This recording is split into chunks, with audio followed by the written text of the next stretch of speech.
Greetings, fellow investigators, and welcome back to our video podcast, Into the Darkness, where my friends and I play the Call of Cthulhu role-play game. I'm your host, Thom Raley. Okay, folks, tonight we are going to try once again to do the same sort of thing we did last night, game on the fly. So here goes. The scenario is called Too Far North. I started writing it about an hour and a half ago, so if it's any good, it's pure luck, not talent. I am the Game Master, and this is a one-shot. So without any further delay, let's begin our journey into the darkness.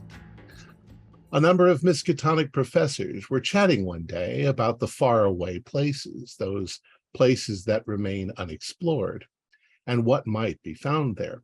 One of those professors was the esteemed Dr. Stephen Dewey, who had headed a number of expeditions before to remote places in Australia and Africa.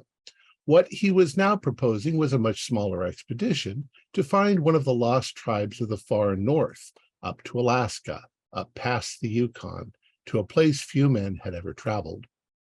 The only evidence he had for the existence of this tribe were a few testimonies passed down from other members of the New World Anthropological Society.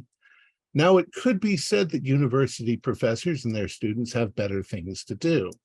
But it was summer, and their academic hearts held the courage that it would take to act as explorers.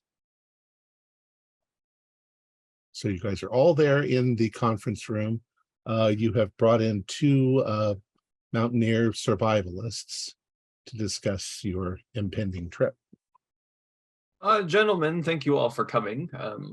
Since I'm the one who gathered everybody, you might go a bit of way of introduction. I am Dr. Dewey, as you are aware, part of the anthropology department here at Miskatonic University, and we have quite the array of people with special interests in fields. So if you would all wouldn't mind introducing yourselves to everybody else, starting with you, Mr. Frisk. All right.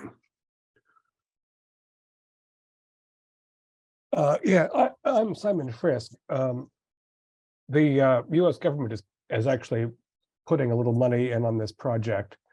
If indeed Professor Dewey is correct and that there is a unattributed tribe or sect of natives in this area, then the government's very interested in getting them registered, recognized, etc., finding out what they speak and whether they pay taxes and all the other things that come with being part of the American territories.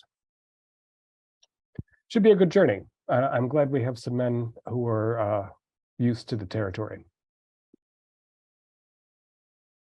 Yes, Mr. Benning.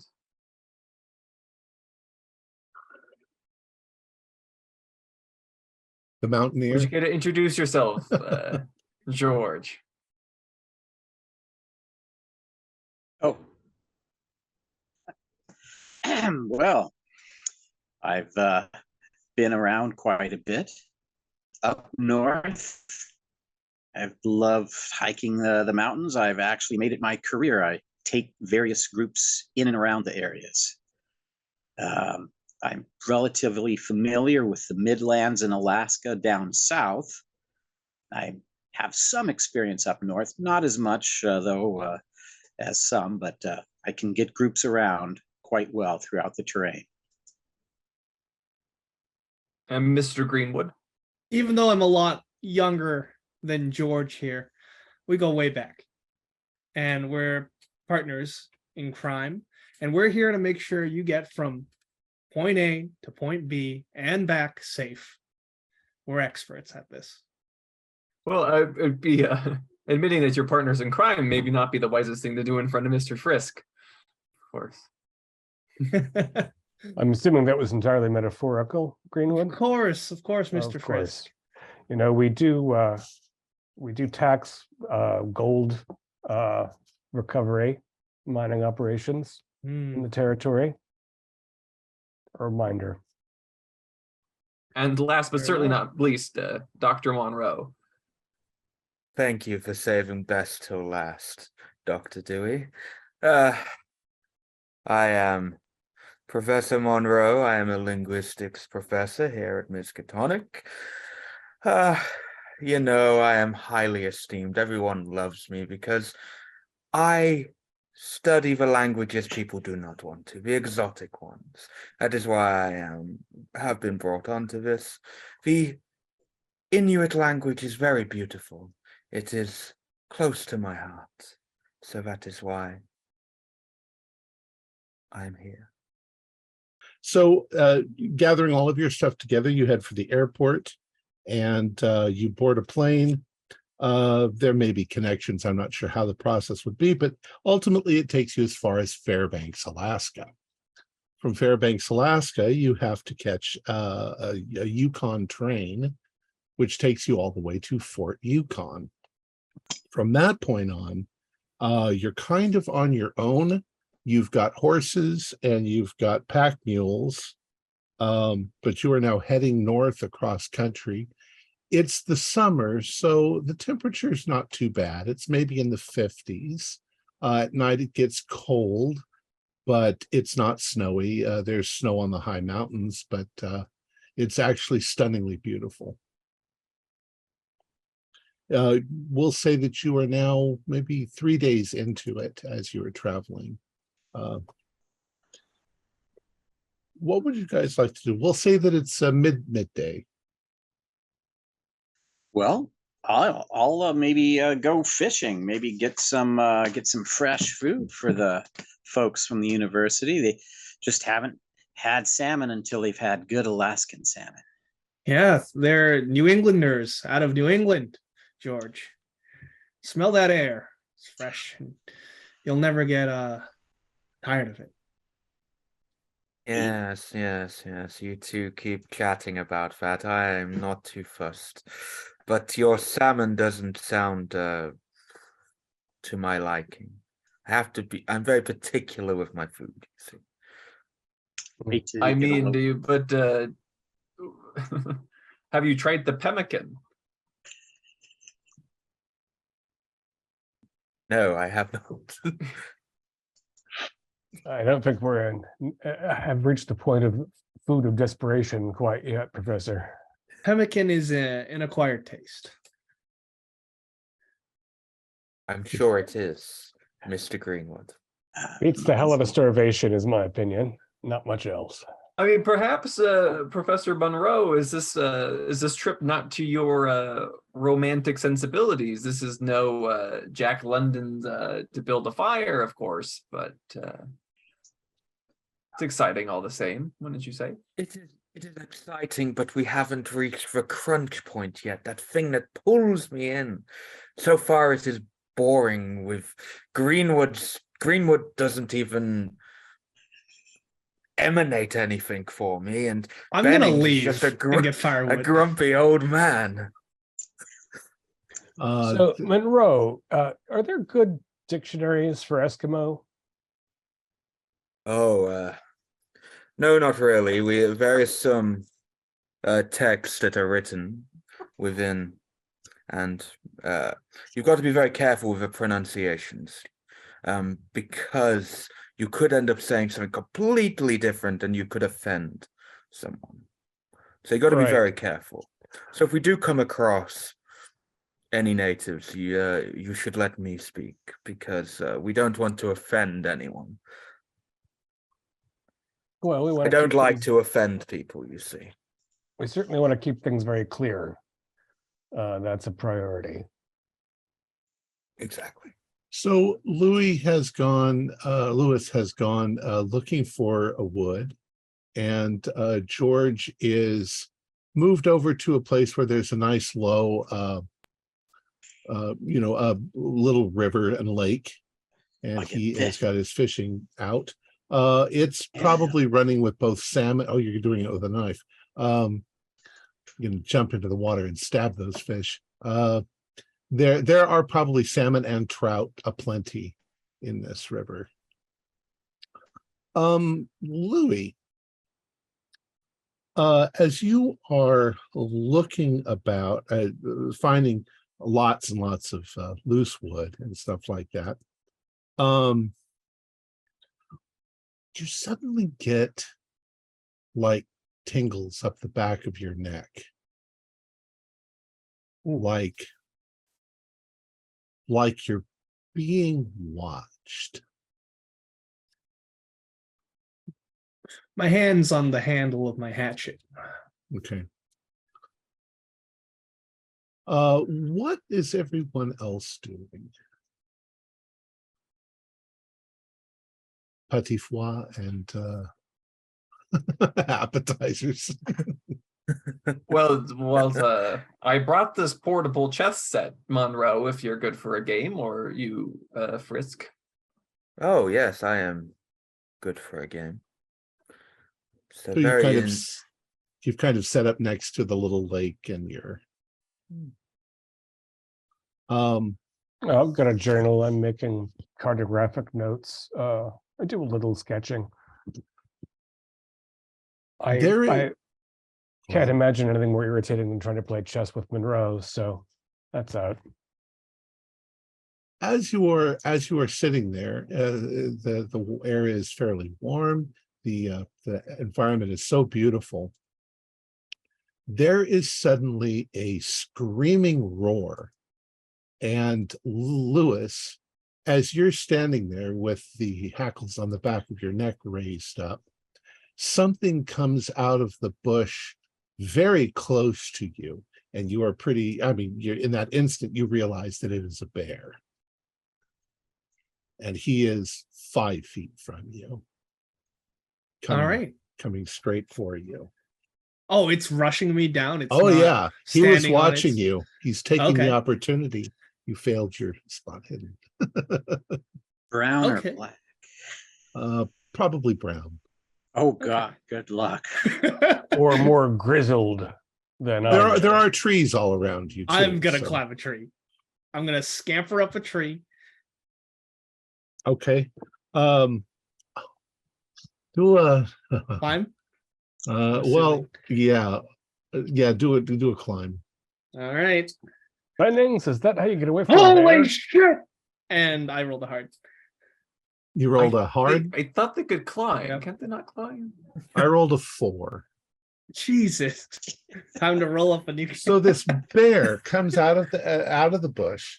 It roars forward, which scares you to death. You wrap your arm around the tree and start to climb, but the thing grabs a hold of your foot and yanks you out of the tree. At that point, everybody knows what's going on. George, you're not that far away. What the heck? All right. It's Well, it's a bear. It's got a Louis. What did we pay these gentlemen for? What is going on? so Oh my I'll- God. I'll head over quickly to the vicinity of Louis. I'm going to sheath my hunting knife. I don't think my revolver is going to do really any good against a bear, though.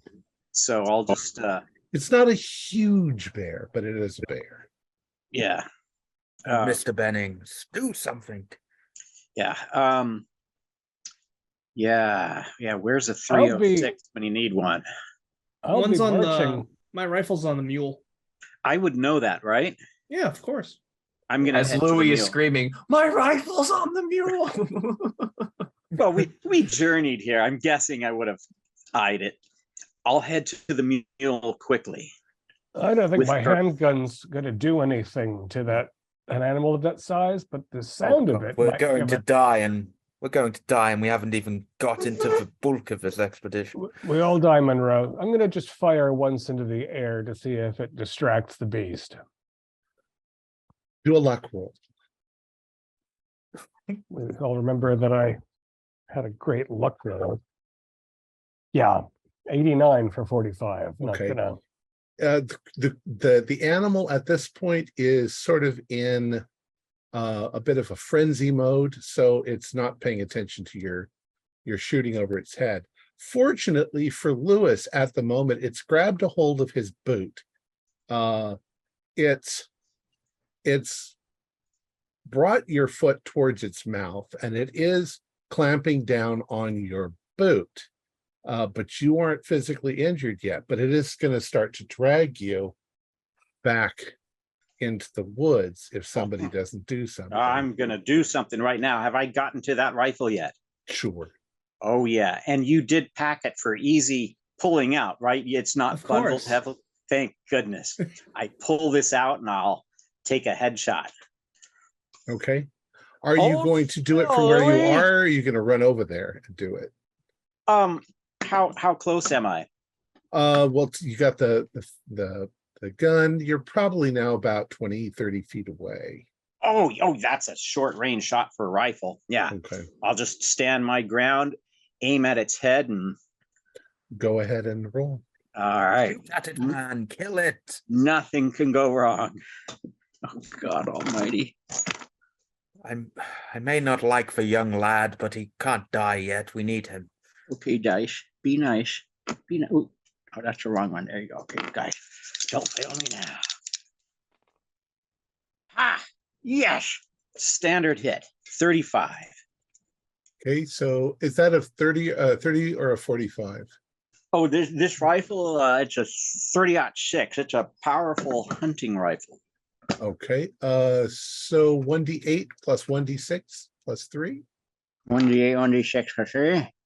There's a d6. There's a 6 and a d8. There's a d8. All right. 4, 3. That's 7 and plus 3, you said? Yeah.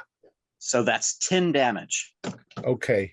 You we'll say that your bullet hits it right in the forehead, which is suddenly splattered with blood. It releases Louis. It screams in terror and agony, and it turns to run back into the forest. And as it turns, it gets maybe 20 feet away from you, Louis, and drops to the ground heavily and is twitching. Right.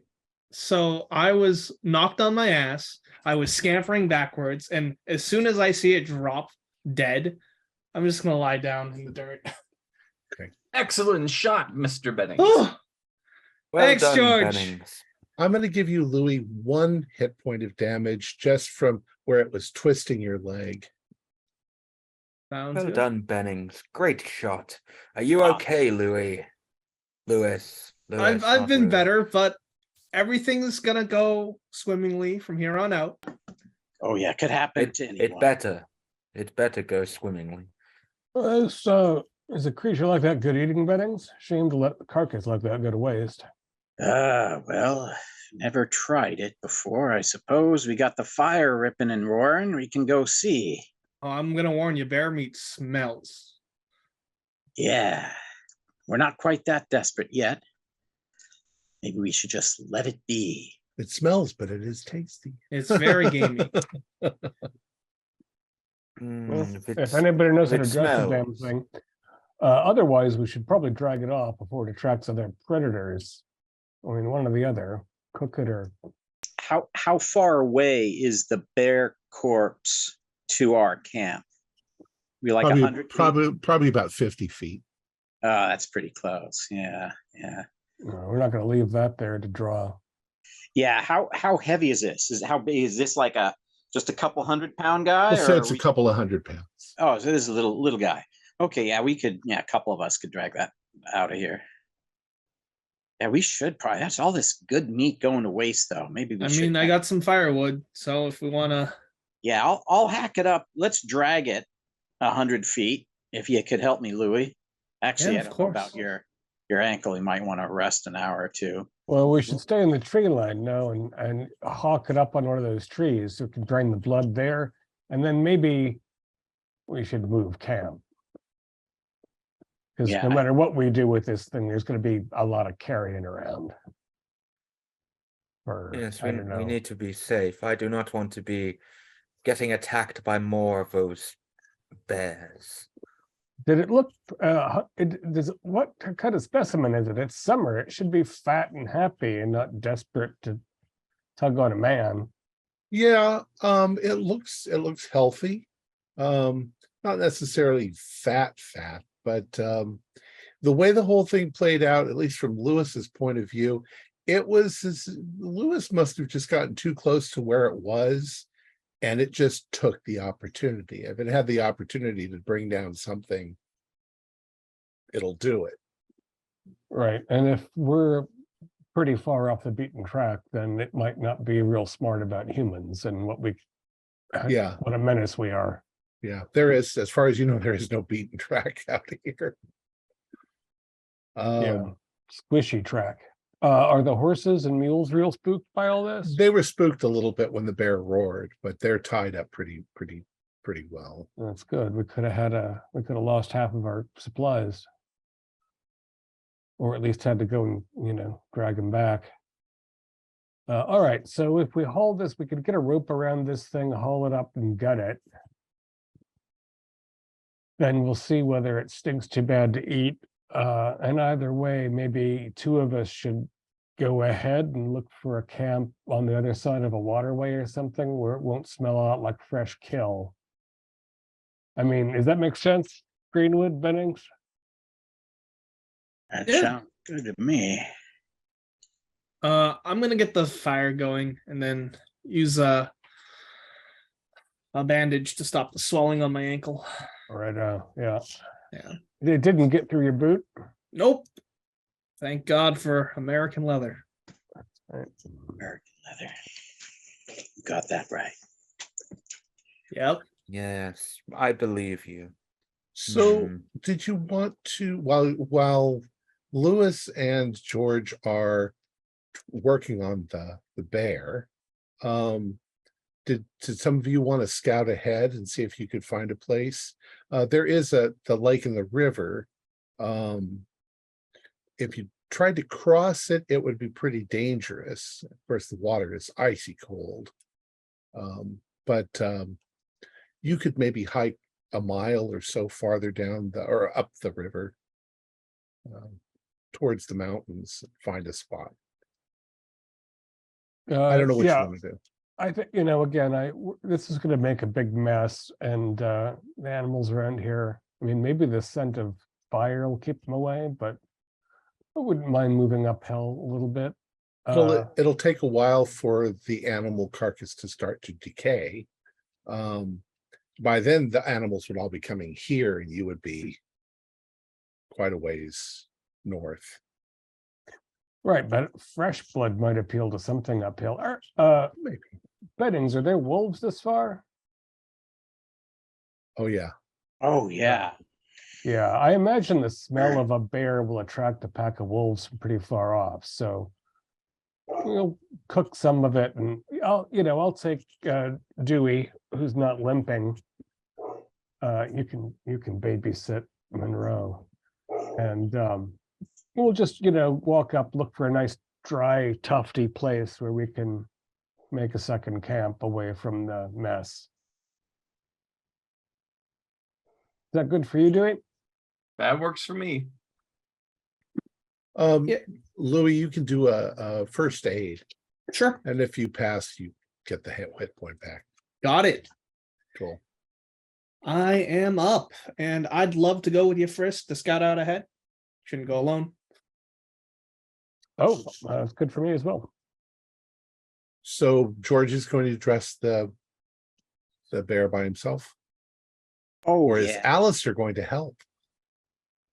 No, I don't want to get my hands dirty. That is a peasant job. I got this. It's all good. I can't believe that you used the bear attack to try to cheat on me, Alistair. I distinctly remember your pawn was here. I would never do such a thing. I am an honest gentleman, Dewey. You are surely mistaken. It was there all along.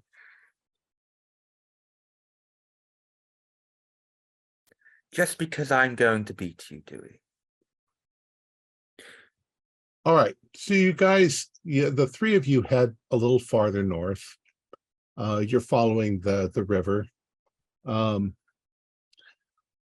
There is animal. I mean, you can see evidence of animals everywhere. There's eagles flying up overhead. You hear the squawking of crow, which it's funny because you're kind of in a little bit of a valley. And every time the crows make their caw noise, it almost sounds like the mountains are laughing at you. At first, you know what it is, but after a while, it just sounds a little too laughing at you to make you feel happy. Well, native folk around here worship crow, don't they? I believe Oh. so. Now, are we seeing any signs of human habitation at all? Nothing. So it might very well be a complete goose chase. Was there any aerial sighting? Is that how this started, Dewey? No, there's some other fellows from the World Anthropological. Oh my God. Anthropological Association, who had been up here, and there had been some tribal rumors of another group of uncontacted people up here. Well, maybe they keep very much to themselves. Maybe they have strange habits. Yes, it may be that they've already seen us and have begun moving away. Who knows?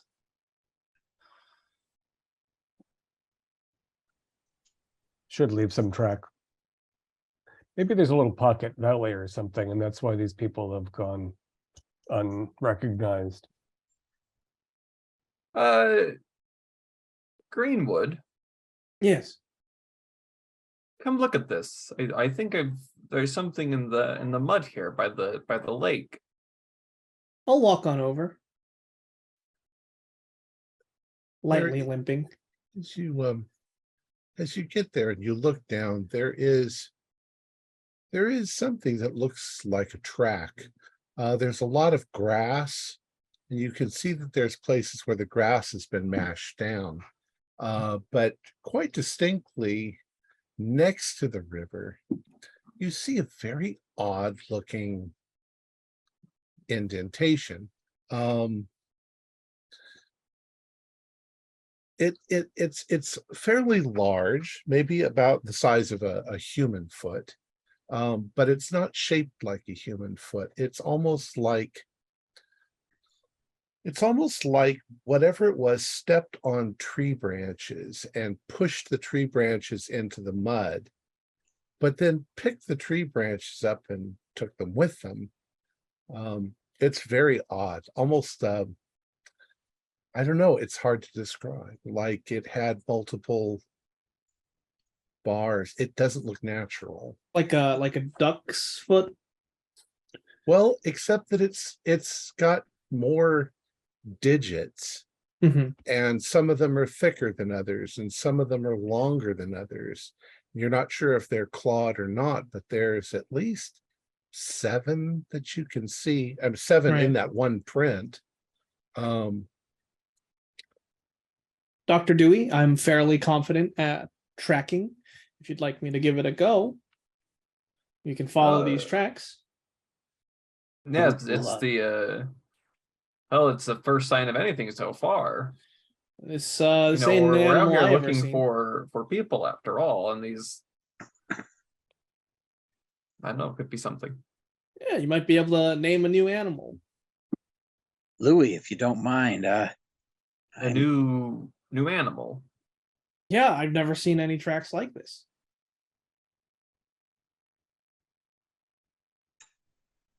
mighty bizarre looking, I tell you. It's not natural. I think we're far apart, George.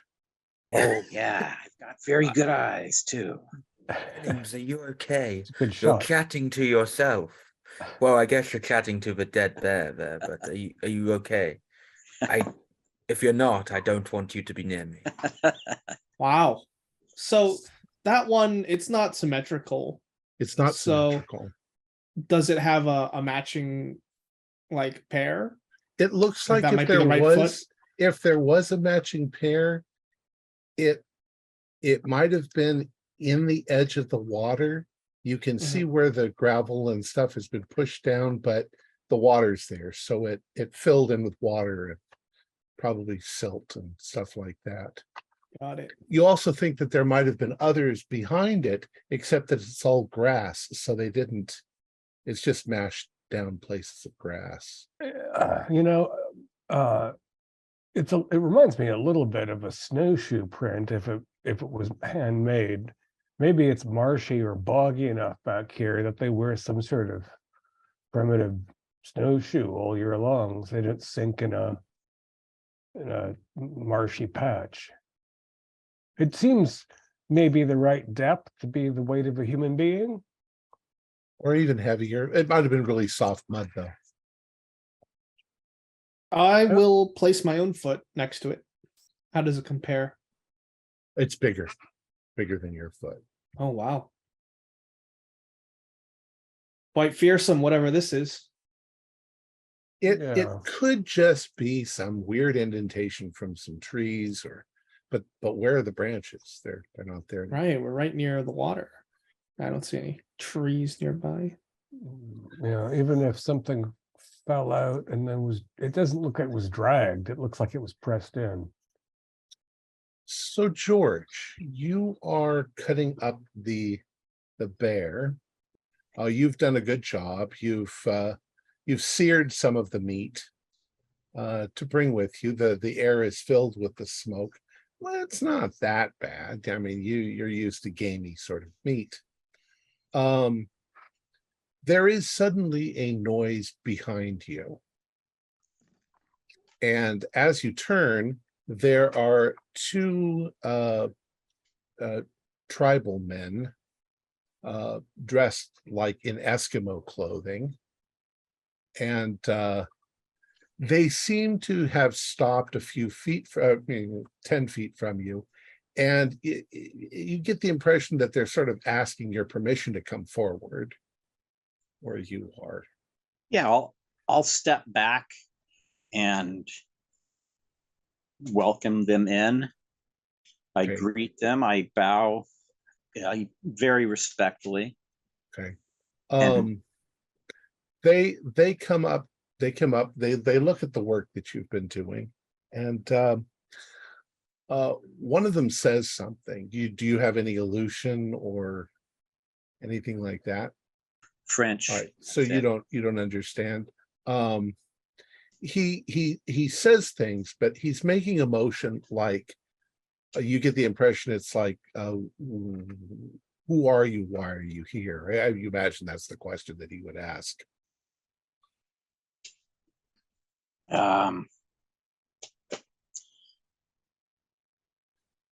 Is anybody with George? You okay back there? Oh yeah, linguist. Are you okay back there? Professor Monroe, if you could get over here, it would be Sorry, very helpful. I was just clearing up the chess game. There's and then I heard some commotion. There's a couple people here from around. You might be able to assist in communicating. Oh yes. Don't worry, I will hand over Spennings. You go back to your whatever you were doing. They're looking at you very suspiciously. Well, yeah, I do probably. I still have a tie on underneath all my. They're looking at the professor suspiciously, or Both me? of you. Yes. Okay. Hello. I speak in. You speak our language. Yes, I do. I have spent a long time learning and adapting. Who are you? Why are you here?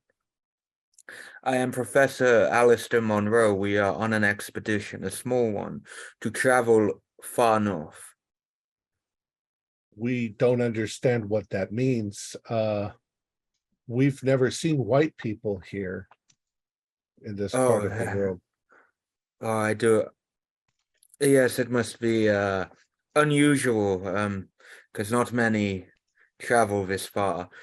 We are trying to learn more about you and the far north. We heard there's possibly a tribe that we haven't got on our records.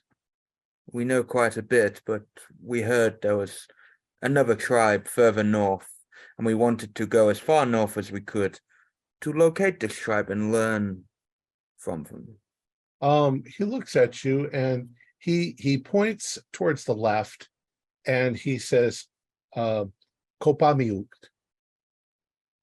And he points this way and he says, Mackenzie.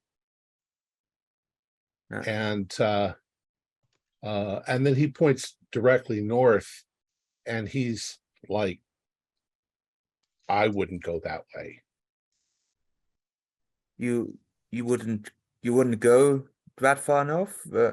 What? Tell me about it. Tell me what's up there. There is another tribe, but the tribes here don't speak with them. They don't worship the same gods that we worship. Okay. Are they dangerous? Would they? We don't know. We're You- told you- to no stay commu- away. No community. Do you know anyone within your tribes that have spoken or seen this other tribe? Cha'ak, our tribal chief. Chak.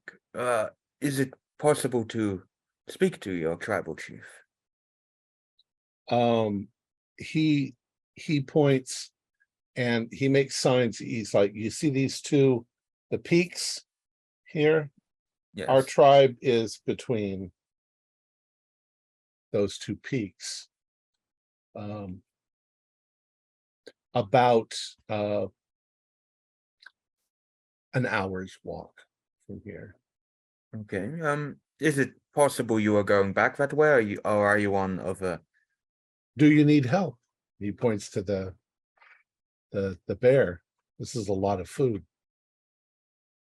You can help yourself. Well, Bennings is only taking a small ration, but you can help yourself to be. So he says to his companion, he says, let's take this. Yeah. So they just start working on that. Meanwhile, Professor, if you could explain to them that we did not kill this bear out of aggression, but purely as defense, it was attacking us. Bennings, obviously in England, I don't think they're fussed about it. It is food, a source for them. They will not care how we killed it. Okay. For a man of the mountains, or whatever you call yourself, you don't seem to be very smart in this kind of aspect. I think we should. A lot of tribes respecting nature and just hunting for game. These two wanted access to the bear. I don't think they care much for. Well, it's dead now out of practicality. True. Yes. So the other three of you, what are you guys doing? Well, I'm curious about this track, and I think, given that the days are very long, I mean, they're dim, but Right, the sun's going. Yes, yeah. And we know that whatever Bennings is doing with that carcass is going to take a bit. I think we could, with under advisement from both of you, Greenwood and Dewey, I think it's worth trying to find more of these tracks and see if they are made by people. Even if we found a few of them next to each other and knew it was a biped, that would tell us something. And I can, I have a little experience in tracking as well. So between us, maybe we can figure it out. Okay, do some tracking as you guys are looking around the grass. Wow. Humble. Yeah, just a I regular. somehow managed a regular success. On my 10 What did you get, Simon? I got a 55 for my 36, so Okay. tragic, but Dr. Dewey, you're looking around and you do see at least, I mean, you don't see any clear prints like that one again, but you do see places in the grass, like I say, places where it's mashed down, going in the direction of the north.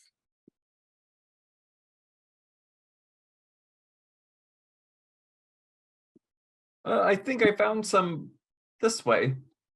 Look. And do they appear bipedal?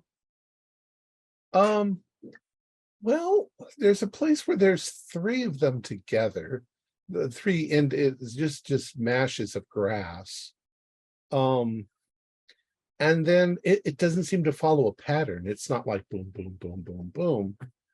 It's almost as if something was here and then it was over here and then it was over here without anything in between. Maybe instead of my snow or mud shoe idea, maybe there's something like maybe there's an injured party with a cast, or somebody using some sort of cane, because the pattern isn't sensible. But there's a pattern. There's enough of this. The grass is visibly bruised. It's not. You can see the bruising goes northward. I mean, your idea is as good as mine, Mr. Frisk.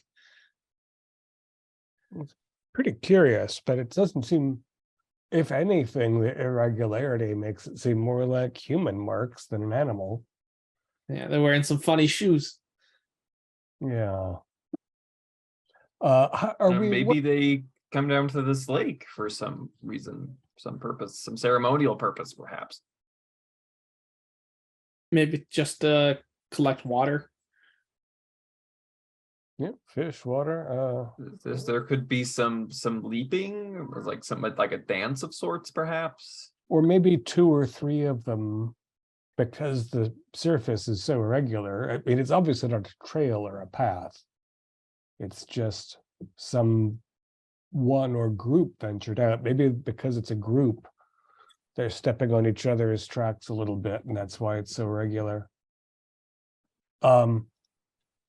I would like to find a drier, higher place to set up. So let's follow them up a little longer, not get lost in the woods.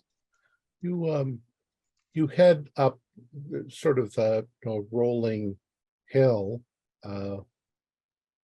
that's in the opposite direction of the river, and the chaparral sort of flattens out. There, the bushes are low and all of that, and you can see all the way back down to the river and quite a long way down the valley. Do spot hiddens forming. Can we see our earlier campfire? That's what we are. Yeah. I rolled another fumble. Okay. I have a hard success though. Lewis is just staring at his foot, thinking how lucky you were not to have your leg ripped off.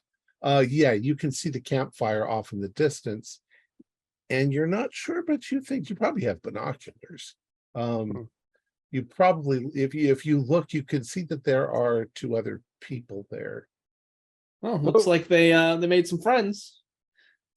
Right. Let's stick a little post here just as a marker in case we do come back. And You think they know what those tracks are? They would know. We could. no idea. I just think if we have unknown visitors, we should hustle back down there and not leave the smaller component of our party alone with strangers. Oh, George can handle himself. Yes, I think that's a excellent idea, Frisk. Let's. I mean, we've found a spot that's suitable, so that part is done. We can look for more of these tracks when the sun comes up or gets back around to a more up place. Actually, Dr. Dewey, if you could sketch that track, maybe you can show it to our visitors. Well, I will give it a shot with my 05 in drawing.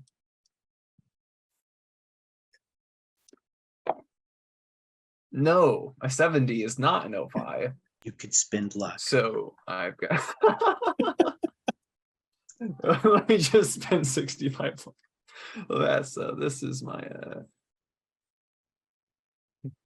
They look something like this, I think. Yeah, that's close enough.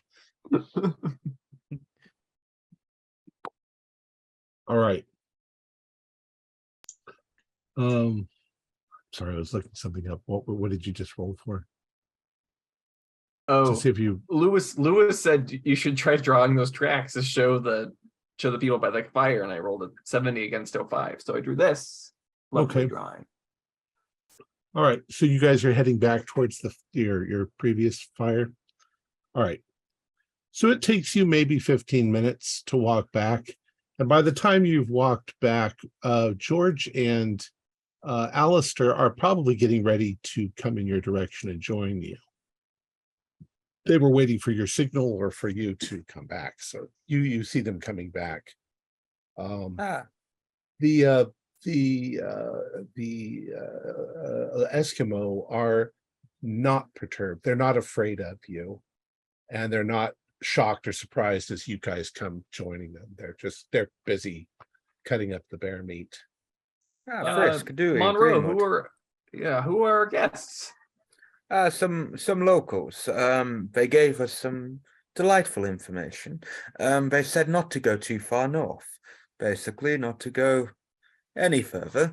But they did say neither of the local two tribes speak to this third tribe, so they know it exists.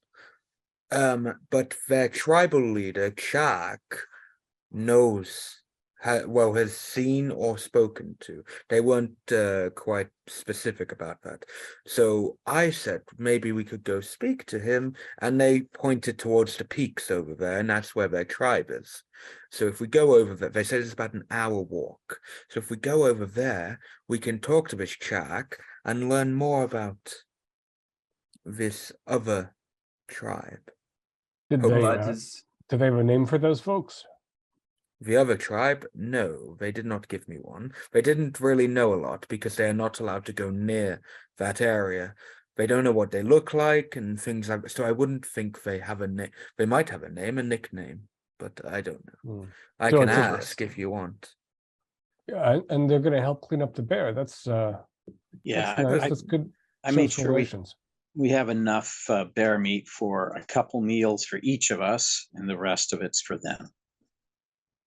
Yeah, it does smell rough, doesn't it? It's Yeah. interesting. It'll cook up well. And it's a healthy animal. I'm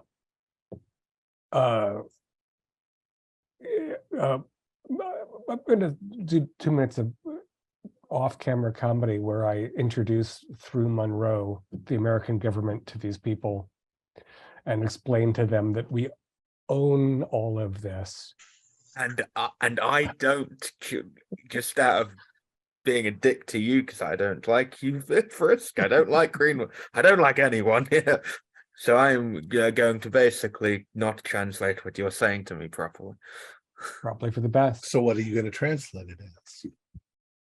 I am going to say a similar thing as to what I was saying. And when he goes like, we own all of this, he's actually saying that he wants to get to know you. He wants to give you a hug.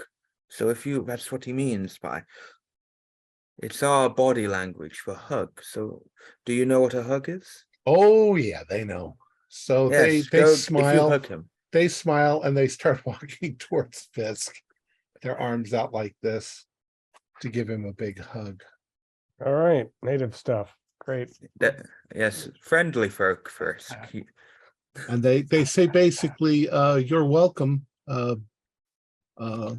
It's a big world. It is. It's very nice up here. Yes. Ask them. We saw what we think might have been some sort of human track made with a boot or shoe that's shaped, I don't know, like a. It doesn't look much like that. Sharper. You tell them that? Yes, I tell them. They look at each other like we don't understand. And Dr. Dewey, you show them the picture. Yeah, there. You say a foot? Yes, they say a foot, yes.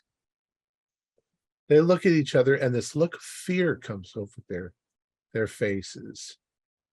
And they're just like no. What is wrong? What is wrong? My accent has changed. I do not know what is going on. Saba'akak. Saba what? Saba'akak, Oh. the devil. Oh yes, oh yes. Sorry, my translation went wrong there. And they immediately start gathering their stuff together quickly. Excuse me. I know that you are afraid by this, but are you going back to your tribe? Could you take us with you? We don't And mean they you. just sort of physically indicate, come on, we want to go. Okay. Yeah. If we want to go back to their tribe, we have to leave now. And All right, they let's they get don't packing. really wait for you even. They just start going, so you'll have Well, to catch up. And Well, gentlemen, this is what we came here for, so let's let's get a move on. All right, I'll snuff Also, out the what- fire. Because I haven't actually told them yet. What they were saying and what has made them so scared is the devil. Mm. But this So- is getting late, though, isn't it? I mean, we're camped out, and it's getting dark soon. probably it's the summer in the Arctic, so it's never going to get completely Oh. dark. God, yeah, okay, That's why if we follow them now, Bennings. yeah, okay. So I'll start breaking down camp. Yeah, we can do that. Yeah, These we'll get- I'll get survival the folks, mules Stewie. ready.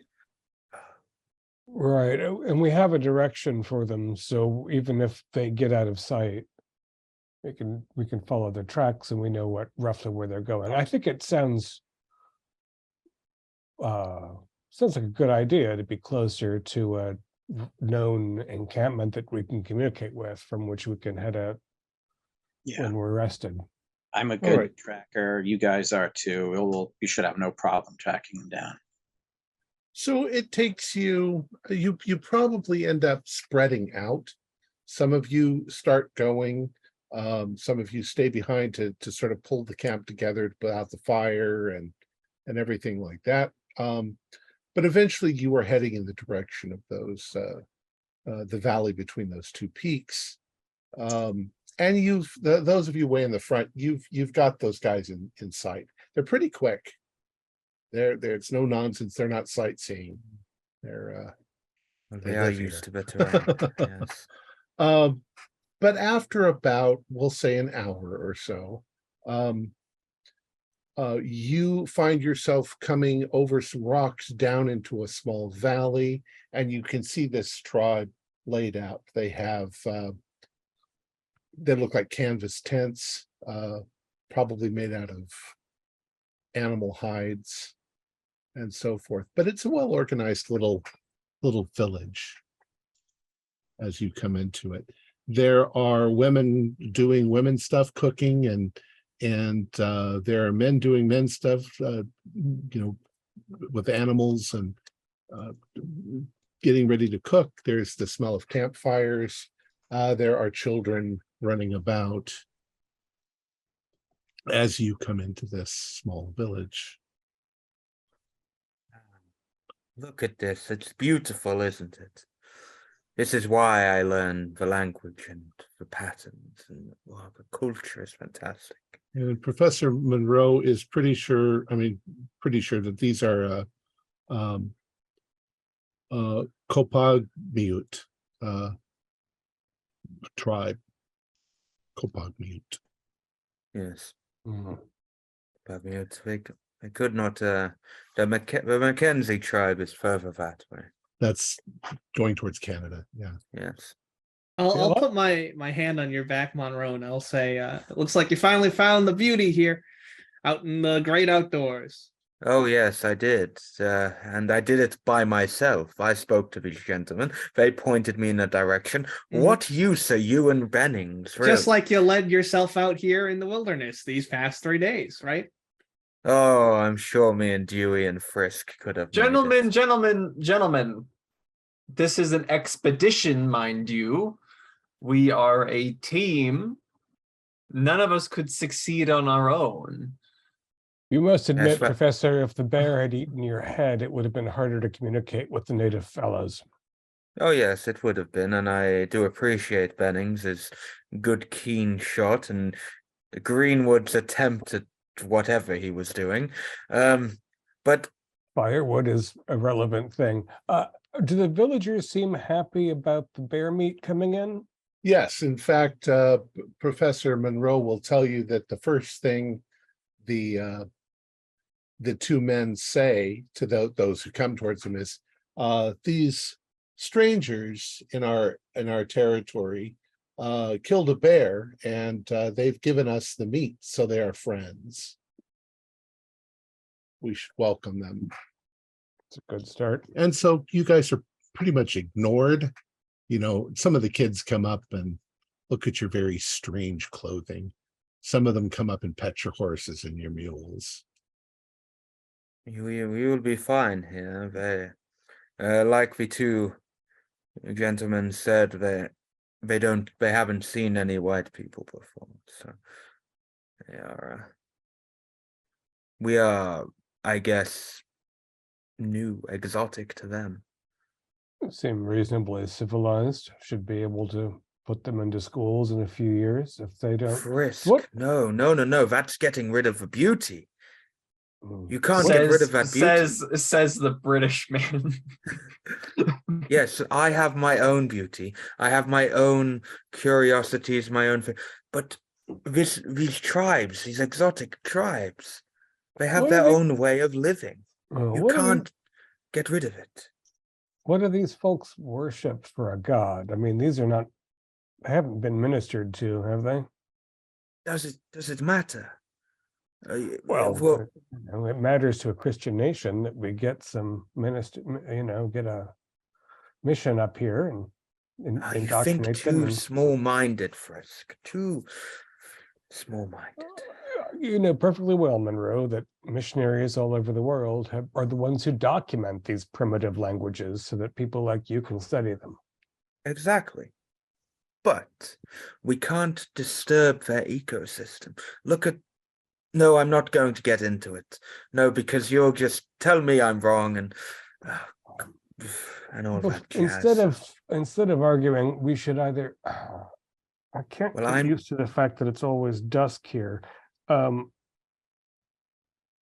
Is it appropriate to ask to speak to their tribal elder fellow tonight? Well, they said that I could, so I am going to approach one of the gentlemen that, if I see them, the one that we saw, and ask if we could see Chak tonight. Okay. He says, yes, we will tell him that you killed a bear and shared the meat with us. So yes, we will tell him. Yes, I did kill the bear, I say to them. Obviously, you guys they know I said smiles. that. They give you smiles.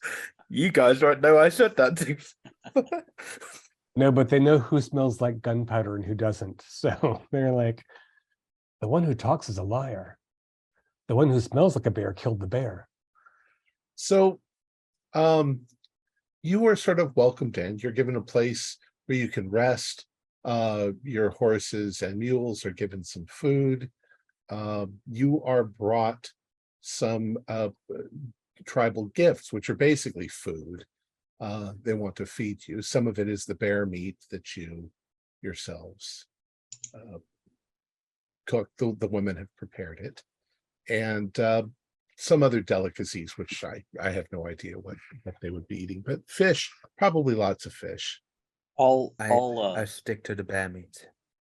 Share with them like half of the salmon that I caught. Okay. In return, in good faith, good gesture, goodwill. It's a good meeting. These people seem very decent. They all have animal furs they're wearing, and looks like there's some strange kind of canvas on some of it. You're thinking maybe even like whale skin or something from the ocean. The ocean's quite a ways north, but these tribes probably share things with one another all over the place. So after you are there, well, maybe 40 minutes or so, one of these men comes back to you and he says the elder would like to speak with you. Ah, thank you. I will follow. Yeah, I of will course. gesture for anyone who wants to come with me and tell them. All right. So you go in. It's a larger, yurt than the others that you go into. It's quite comfortable. There's lots and lots of animal furs on the floor that make it warm and soft. There's a central fire, small, but there is a hole in the ceiling where the smoke goes out. And you are brought in. The tribal chief shaman invites you to sit, and he says, we want to thank you for sharing your hunt with us. Oh, you are more than welcome. Why have you come to our humble homes? We have come to your home on an expedition. As we know of your tribe's existence, and we know of the Mackenzie tribe's existence, but we heard that there was possibility that far north there was a third tribe that we did not have documented, and we wanted to document them, actually learn their culture, this third tribe's culture and mannerisms and who they are. There are some places that it is better not to go. That is the land filled with Sabakak, devils. Devils. We You refer to don't them as we devils. don't go there. Yes.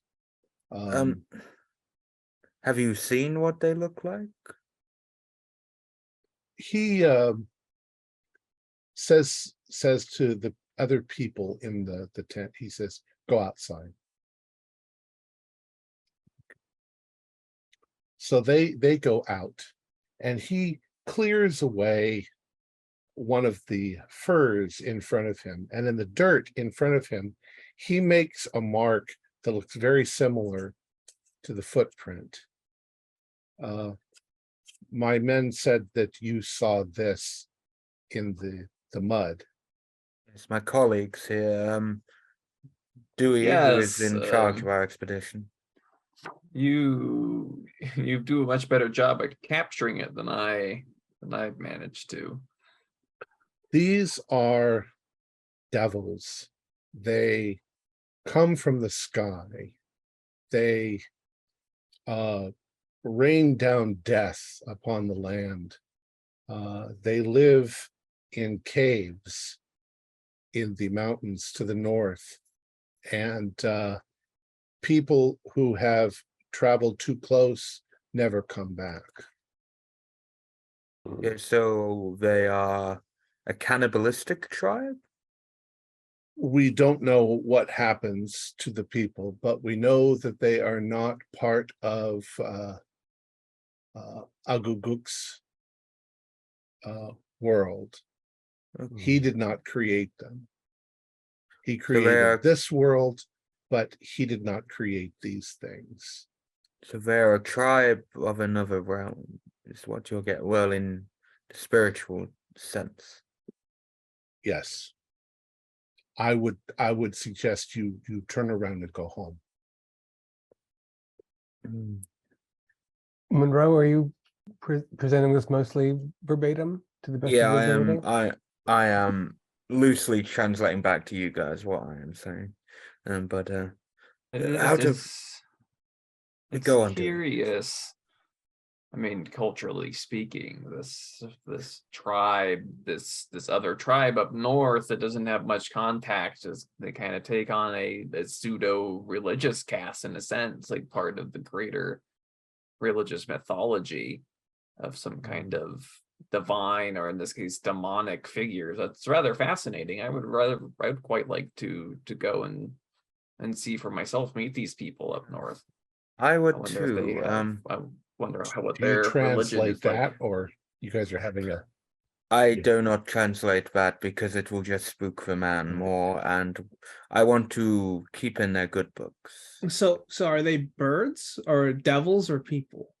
What I think they mean, these are from what I gather, they are humans, but they come from a different spiritual plane from the tribes here. So they are normal people, but they worship a different god in a But way, is what you I'm just getting. said, you just translated that they can fly. Well, It's a there's metaphorical sense, I guess. Lewis, you don't really believe that. I mean, there's all sorts of religious beliefs about people being able to fly or float or teleport or do all manner of miracles and magic. You know, I'd be This is inclined to just a believe you, folk. but I saw those tracks and they were very sporadic. Yes, but I would say it might have been how they fashioned a shoe. People, different cultures fashion a shoe very differently. It might be their way to get across the rough terrain, He maybe to starts climb. he starts talking again, and he says, all that is good comes from the earth, where the creation of Agugus. But evil comes from the sky. There are lights in the sky. There are phantoms in the sky. And the phantoms are devils, and they trick men. We have many stories about Kangla-Agix, the raven, and his interaction with these sorts of things. This is fascinating. It's all very, this mythology comes out Yes. in everything that he's saying. This is very fascinating. Certainly, wish- Dewey and Monroe, you have plenty of work to do here just on this mythology, Yes, and should I- prepare a future or ongoing exploration. While we're here, though, of course, I want to go up and see these folk for myself. Might be a disease that they have that makes them shunned by the other locals. One of the possibly. academics like you look down at those of us at the Bureau of Indian Affairs, but we've been talking to these savages for hundreds of years in one fashion or another. And often the names they give for the next tribe over is an insult. Frisk. So and so will call the next people the no noses because they don't look right, or somebody else will call somebody else the Blackfeet, but that's not what they call themselves. They all call themselves the people, but then they hate each other's guts across a river valley or a swamp or some such. So These are not there's- savages. They are civilized people. They just have a different way of living that is not the same as us. They still thrive. Civilized is a matter of, I guess, personal experience. Can you not No, see around you? See Oh, how they thrive No, here. I have every Civilized. respect for these natives, but they do need a missionary up here and eventually to get a flush toilet, because that's civilization. I mean, we all know that. Again, we can This is why I didn't want. Well, I knew they would get in case involved. you weren't aware, Monroe, the United States is in a little bit of an economic bind, and so it's not like the university could fund this all on its own. And I mean, Frisk is providing a service to the American people in his work in the Bureau of Indian Affairs, making sure that diplomatic channels and these sorts of things are handled officially as a representative of the government. So. And we're modern Americans. We're not sending a Custer up here to wipe these people out. We just need to give them first and last Christian names and get them baptized so that we can make them tax-paying citizens. Then you ruin that. You know what? Whatever I say won't get through to you. So we let agree me just about go one back thing. to some. We should know who those people are, and Exactly. we can That's agree what to I was disagree. going to loop back. You on about deformities, not necessary. They might not necessarily have deformities. They could. It could be their garments, as I was talking about, with their shoes and how they dress. They could just look odd to the other tribes, but how they survive up there is completely different to how they would survive over here. So it's possible they just seem, it's like if someone was to dress in a bear skin and start crawling around and all that. It would look odd, wouldn't it? And create Nothing some wrong kind with of that. aura. I'm really curious to hear how Lewis thinks that they managed to fly. Wings, obviously. Well, there's some pretty good peyote out and abouts in the southern parts. Maybe Yeah. if you Maybe ritual there's the there. mysterious Arctic cactus. I'm surrounded by Peyote, fools I and think, is a idiots. Mexican like, death. like I said, farther south. But maybe there's something around here that Way might farther south. mimic. Surrounded by fools and idiots, I tell you. I agree with George. I'm curious to find out how they fly. Let's go north. He Weird The like it's the right. shaman wants to give you a blessing on your journey. You've told him that you're going to leave, and he wants to make sure that your supplies are replenished. And I think but he tells you really should go. You either go south or go east towards the Mackenzie tribe, but don't go north. I understand, Chuck, but I know it might be difficult for you to comprehend us going into their land, but we are curious and we want to know what is beyond there. As they say, curiosity killed the seal. I don't. But is Killed the it Arctic possible? fox. I relay this to be over. If we spend a few hours here, so that myself and my colleague could take notes on your mythos, your mythology. I would You're definitely like to welcome to rest here as long as you need to. We would just like to take notes on your mythology, what you were speaking about, your being, your. Yes, we will tell you our stories if that's what Thank you you. want. Indeed. So indeed, that's what you do. You stay at least for a few hours. Maybe you take a sleep or rest, whatever. It's always difficult during the day, but it's always day now. So I give some of the children some of the delicious butterscotch candies I brought, which I find is generally useful among less civilized types to get the children on your side.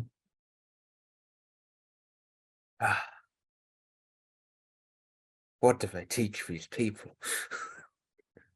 So, I mean, you glean from that Agogo is their creator god, and there's lots and lots of stories about Kanglaga geeks, Raven, cultural hero for most of the tribes in the north. He's the benevolent transformer figure who helps the people and shapes their world for them. But at the same time, he's also a trickster character, and many illusion stories about Raven have to do with his frivolous and poorly thought out behavior, getting him into trouble. So there's lots of parallels with a lot of other religions. You also find out that these people, at least some of them, think that they are Christians. The Russians brought Christianity here, 100 years ago. So they know what the Orthodox are, but they themselves don't have a church. The church, that's all on the other coast, other parts of the country. It's fascinating. So you spend some time with them, but that's pretty much all you get, that there's devils to the north. That is fair. Stephen, this is fascinating. The culture, the mythos, but I haven't seen a cannibalistic tribe before, but I have heard many stories, especially coming out of Africa and other places. So it would be interesting to get close. Well, I'm not particularly looking to meet any cannibals or anybody with leprosy, which would be another reason to be shunned by the locals. I don't think, if they are cannibals, they tend to work in a certain ecosystem, the tribes. So if we are careful, they shouldn't harm us. But any, As long as I we are mean, careful. speaking, I'm an anthropologist, Monroe, and many of these stories you hear about cannibals, you get people get this idea that they're going around and like hunting people, like They don't. one might hunt a deer and eat them, but it's usually more part of their religious ceremonies, eating the dead, which is awfully, it's very unchristian, and but it's not like if they are cannibals, I don't think that they're just going to kill us and roast us, so Exactly. to speak. That's what I was getting at. They won't attack That's as what long I'm as we are getting at. careful. Yes, as long as we are careful. Well, and there's But- also the matter of firearms. I mean, if we're talking to people who walk on shoes made out of sticks in the swamp that the locals won't trade with, they're not exactly going to be able to outgun us. And we'll be And that's- friendly. That is why I'm grateful, Frisk and Bennings and Greenwood. You have weapons. That is the only thing I'm grateful for all three of you being here for. Again, a little comedy would be helpful for all of us. Should we humor the locals and leave via the south and then go back north where we saw that print? That way we won't seem to be, I don't think- Disrespecting their warning. Yes, the head directly north from here. Who knows how they'll react if we go. We could go a bit east, but no north. But going by what Jack was saying, I think he knows that we're going to go up north, and that it won't stop us. But I guess out of respect for the rest of the tribe, if we go further, back the way we came, then go north. But I like don't see you the said- point. We already told them we were going But there's north. no. Why but lie? yes. I agree. I think we should go not north, out. He knows we're probably going to go north, but we might upset the children or the rest of the tribe that might maybe start having questions. We might rock You're right, their George. world. Think of the children. Don't- You're right. Well, let me Thinking of the children. let me say to that the members of the tribe are busy. They're doing things. In general, their interest in you was of the moment when you arrived. You've spoken to their leader. At that point, they've all gone back to just whatever they're doing. They're not monitoring you. They're not watching what you guys are doing. You doubt that there would be any interference if you just turned around and went north. It's of course whatever you wanted to. But also given that, we had our base camp and they sent us over between those two mountains, we probably have to leave on a similar pathway even to go back to where we were. yeah. So we most can likely. do it without a big show. Yeah. Plus, there's some good hallucinogenic mushrooms in the area too. That, granted, there's not the peyote up here, but they're little red mushrooms. They're quite abundant in some of these areas. Agaricus. Yeah. All right. So is that what you guys are going to do? Yeah, pack up, make sure the mules and horses are fed and comfortable, and drink a cup of burnt coffee and make our way out and around. I'd like the others to see the track we saw. I mean, Bennings might even recognize the damn thing. Reminds All right. me when I was a little boy. So Or- you in fact travel back to where you're back in the same area where you were. You're going to go back to where the track was. All right. So you go back to where the track was. It's still there. It's a little later now. Maybe it's a little more crumbly, but it's definitely still there. The grass, however, has somewhat started to, puff Bend itself back up. Bennings, you ever seen anything like this? Goodness gracious. My first guess was some kind of primitive snowshoe, but Have I keeper Nothing. from anything I've ever? Uh-oh. It's quite unnatural. I've never seen anything like it before. it's a pity so many native languages we translate about 60 things as devil. It'd be nice to have a more specific idea of what is it, Monroe? Something. Saba yes, Akak. Savakak. Cock. Does that break Yeah. down into some words that you know? Is it like flying sharp foot, or is it more like unbegotten, or son of a bitch, or I think it is literally just the devil. So this footprint remind you of dinosaurs, anyone? Do an intelligence roll. All right. I actually passed that with an extreme. Well, except for the fact that it's bigger than your foot, you'd almost say insect. Ugh. Yeah. All right. This might actually be a big bug. I think tropics- we'll see your flying people before we see an insect of this proportion. Or a crustacean, like a big crab or a big lobster or something like that. It's definitely got some odd characters to it. Well, Well, I will say Trigger- I hate all of that. Lobsters and crabs make good eating, though. I only trust Maine lobster. Anyway, it's a shoe. I Maybe they trust make all it out of. lobsters.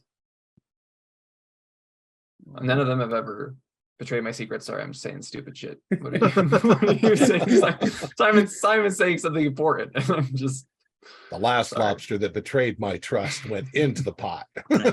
Right. When I met him, it was dark green. Yeah, let's just head north and make decent time. Okay.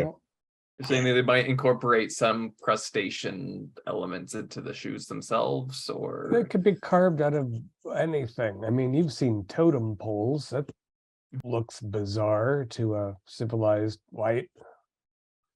So you went to the tribe, you've come back from the tribe. So we're going to say that it's probably going on 7 p.m. at this point. But you guys have eaten, you guys have rested, and it's still daylight out because it's not going to not be daylight out. Won't set. I thought we were going to spend the night there. Oh, did you spend the night there? That's what I thought, but I don't know that. You certainly anything- could have. You were welcome to. All right. Yeah, well, that's then we'll probably just what Heading out with a full day. well then you know, just that's move why I this. said coffee. Yeah. Okay, Get well, some good We'll move rest. this then until let's say it's about 8 o'clock in the morning that you were back here. Well, that's And you good s- too, because the animals could rest. Yeah. And you start to head your way north. You're thinking a lot about the anthropological ideas of this whole thing, that people tribal people do tend to be afraid of areas that are more dangerous to traverse. People go missing because people fall down a ravine or things like that. And indeed, as you move north, after about a couple of hours, the mountains are closing in. It's getting quite tight. The valleys are getting steeper. The rivers are getting stronger and rushier. You find yourself moving along. You're also gaining some height. You're going up the hills and trying to head for in between, the mountain ranges and so forth.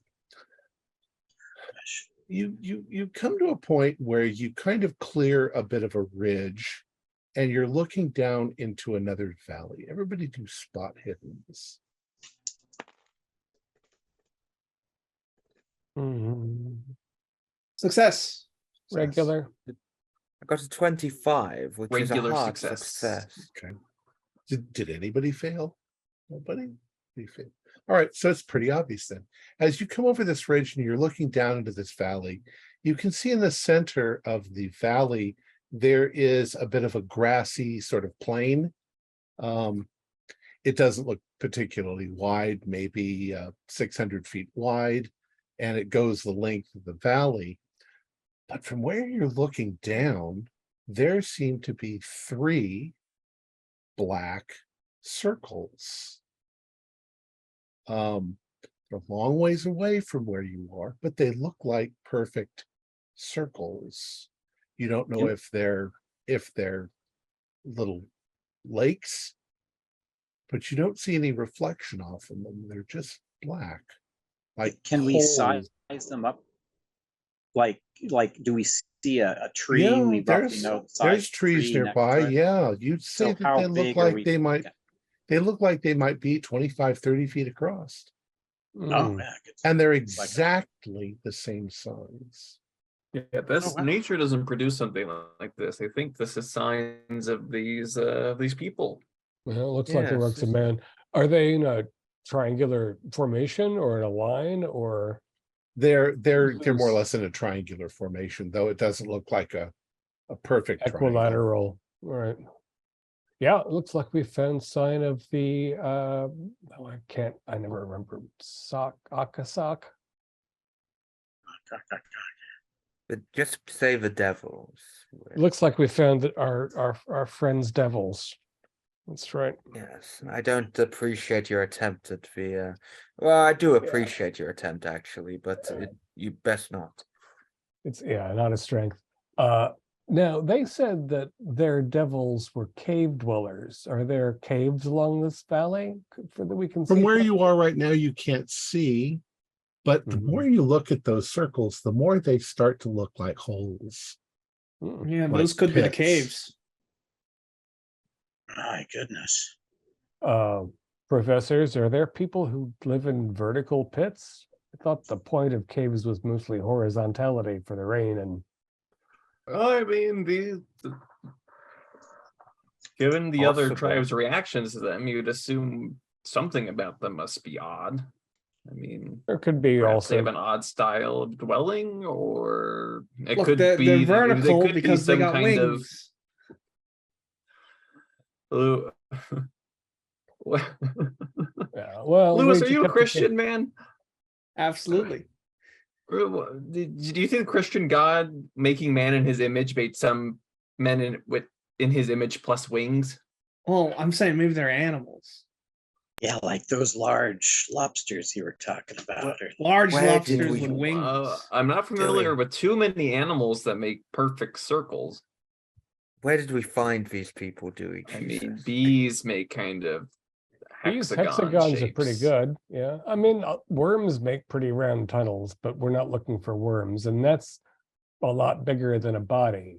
That's a lot of creatures. maybe it's a pit that they dug out for water, or they could be three wells and they could be living on the side. Let's get our asses And- down there. Anthropology rule, for those who have it.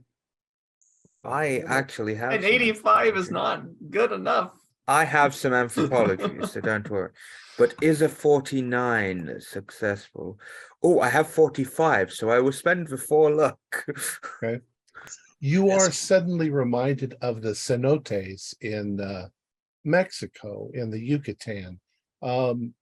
They may or may not be perfect circles, but they kind of look like perfect circles when you're off at a distance looking at them. But they're just straight pits down into the underground. Did you think it is possibly like bloody blur? Exactly what the man in my head just said. Yeah, there could be sinkholes. I don't think though. I mean, that's a calcium sort of formation, and I imagine the earth around here. Well, that's pretty wild. Who knows? Let's just get our mules and horses down there. Yes, we definitely need to have a look. This is Okay. interesting. All right, so you guys are making your way down into this little valley.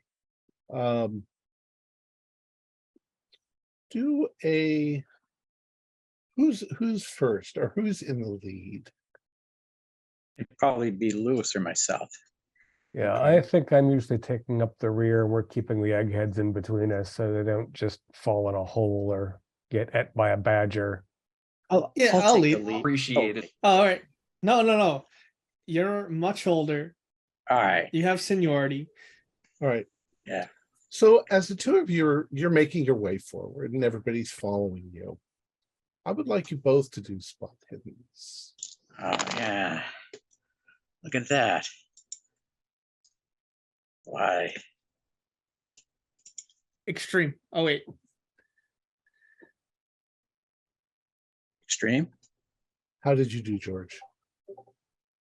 George just missed by a couple points. Okay. I'm wondering if Lewis made an extreme.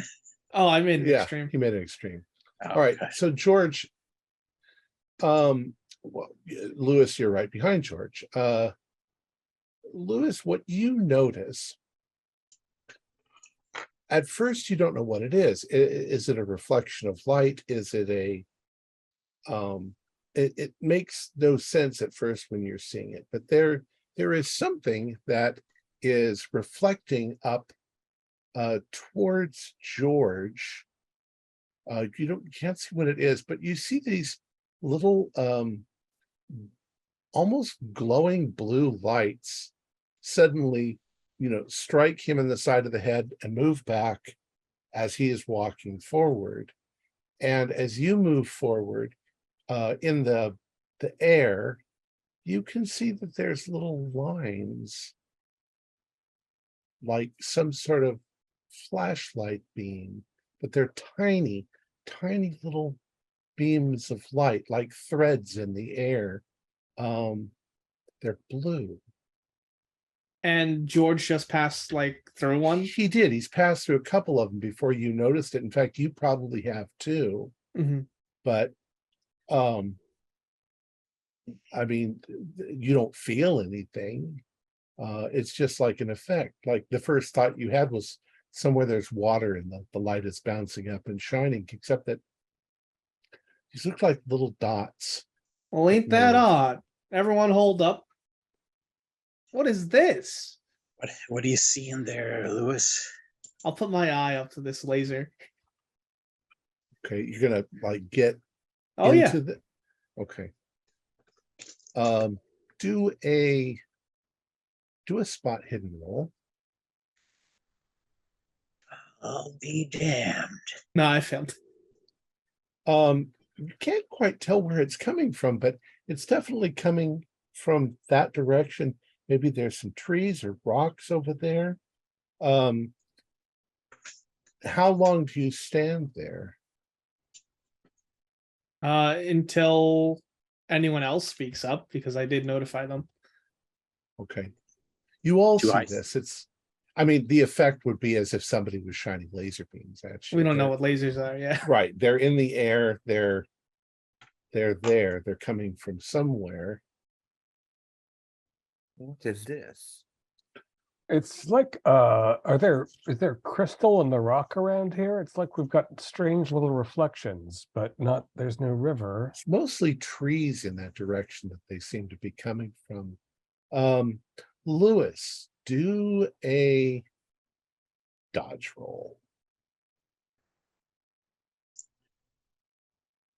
I failed.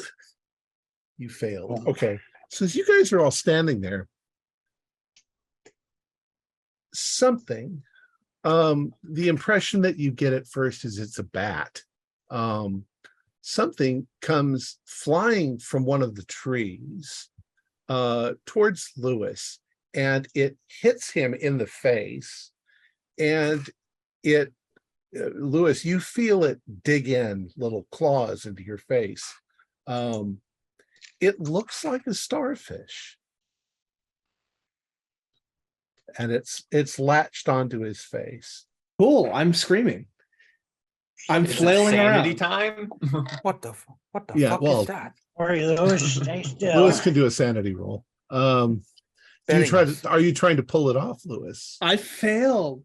I have an 80 and I failed. Yeah, I'll Yeah, I'm try to good. pull it off. Okay. Lewis, do an intelligence roll. Okay. I succeeded. Okay. You take a couple of points of sanity loss, but at the same time, you come to a realization that it's an animal of some sort. like it could have been a rat or a bat or something that jumped out of the tree, but it's a starfish thing. You grab a hold of it and you rip it off and throw it to the ground. And there are little wounds in your face, 5 little marks where it seems to have grabbed. The thing falls to the ground and you can see it's got little things to, like a crab or something. Stop it on that with a boot. stab Yeah.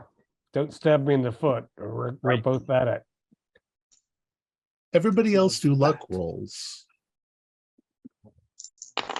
I failed my luck roll. Oh, Critical. I passed. Okay. Those of you who failed, you don't realize it, but you are crossing one of those blue lines somewhere on your body, and these star things come flying out of the trees and grab a hold of you wherever it is. Maybe it's on your ass, maybe it's on your shoulder, but they latch on and they grab a hold. If you passed, you aren't. You're not being attacked. I try to pull it off. Good heavens. They pull off fairly easily, but they do rip your clothes, or they rip wherever they Ah, and they're little teeth, like little remora teeth. I'm going to go about starting with Lewis's and just stab them in the ground, like full on stab to finish. I failed my sanity roll. So Okay, just take a I couple should of do points that of too. damage. The that's sanity's awesome. mostly because it scared the shit out of you. Yes, that is good. Come on, you Greenwood and Bennings, do your job. And what are these creatures? Does anybody have biology? No, I don't. No. Last time I checked, starfish belong in the ocean. I heard the mosquitoes in Alaska were bad this summer, but this is, I think, some sort of mutant bats. I mean, oh, they're dark. Are they Yeah, leathery? they're kind of dark colored, and they're bumpy like starfish. They don't And seem when to have any kind of Bennings- wings or anything, but When Betting stabs them, do they bleed? they bleed, kind of a bluish colored liquid. Does it Bluish. end? Does it stop them? Do they? Oh, then- yeah. Okay. I mean, all right, good. imagine you're killing starfish. It's the same Yeah. thing. They don't Now- seem to be magically strong or anything. They're just animals. Did we comprehend that passing the laser beam is triggering them, or I think Louis did especially. okay? So it's we're not- understanding that sort of. Although it's not necessarily triggering them. It's triggering them if you're standing there. Okay. Obviously, if you were walking, they would be flying past. Are if there- they were Are there any of them like munching away on any of the animals? How are the horses and the mules? well, the horses were all kind of behind you, so Okay. they So hadn't let's- quite got there yet. Let's just get out of here. We need to move them quickly down. So let's not Yeah, we- dally. Should we we go have back them up in- into the hills above these things? Bennings, Yeah. Can There's you- there's can- woods everywhere. They didn't Okay. do too much harm. can you take one of Those those pesky corpses little All right. and wrap it up? Certainly. Here. One It's of a our specimen. used This is a scientific discovery. I'd like to look at Lewis's wounds since he got it on the face. There are 5, Yeah, just a little bit of blood. like a cat scratch, not like a fish hook. Right. It didn't rip his skin. It punctured it a little bit, but All right. it's Maybe a it's perfect just little star pattern. Am I feeling Weird woozy parasite. at all? Doing a self-assessment? No, We're in a just war a here. little shaken. So with a Don't little bit of worry. Good. with a little bit of hiking, climbing skills in this vicinity, not here, but in elsewhere, similar terrain, would I be able to see like an alternate path to maybe get around here and still get to where we want to go? Well, you don't see any actual path of any kind. So you've been kind of pushing your way through the brush. You can do that any direction you want. Or what do you? We've what got do you- some sort of flails and whips for the horses and mules. I think if we just are aware of these things and just whack them as soon as they come at us or onto us, then we'll be able to make it clear. Do any of you try to trigger? the things. No, but I put my expert drawing skills to use once again in case we lose our specimen. Oh, nice. Magnificent. It does look quite like the likeness is astounding. I mean, if Doc, if you wanna trigger this again, we can probably see where they're flying from. I wouldn't mind killing a nest of these little fuckers. Just on general principles. Take a I- specimen. I fear Like George. if we try just plowing through them, we could get inundated with so many of these. Our wounds could build up and accumulate. We might. I will find one of the beams and just kind of walk through it and not linger. All right, Does nothing it happens. launch? No.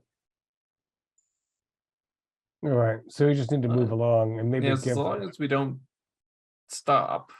the animals through clean. Yeah, the animals though are long, big, and bulky, so it'll take them a moment to cross that beam. They're faster than a human walking too. You True. know, that's a little swat on the ass. Let's I hope think we it's don't. motion All right, well. detected or whatever. I think it's the lack of motion. I think if you just, That's what 'cause I mean. I can I'll just keep walking through them, just not stopping. Like they don't seem to mind if you just keep moving. Let's just get out of this area. It's I You're don't you're like it. guessing, Dr. Dewey, that it's waiting for the opportunity for an animal to just be standing there.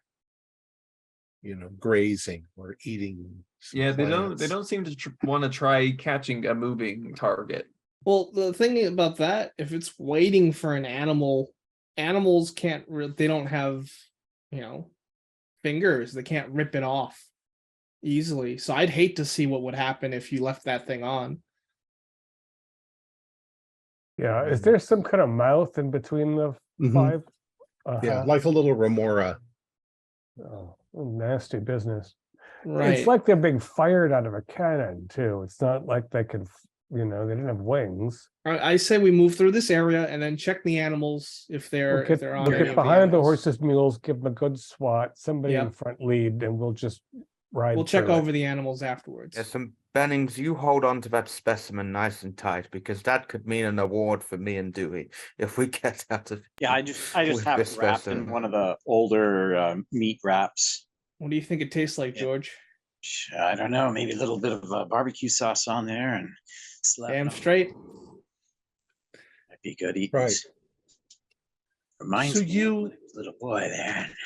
Oh, sorry. We'll say that as you go forward, there may be a couple more incidents like this when, let's say, the horse itself has passed through, but it's taken a little too long, and one of those things comes flying. Some of them miss the horses, some of them hit, but you're able to pull them off quickly and get through. And after a few minutes, yeah, it seems to have been localized there in those trees. Damn bizarre. Now It is bizarre. you find that the area that was flat, that had these circles on it, is actually raised up like a little mesa in the center of there.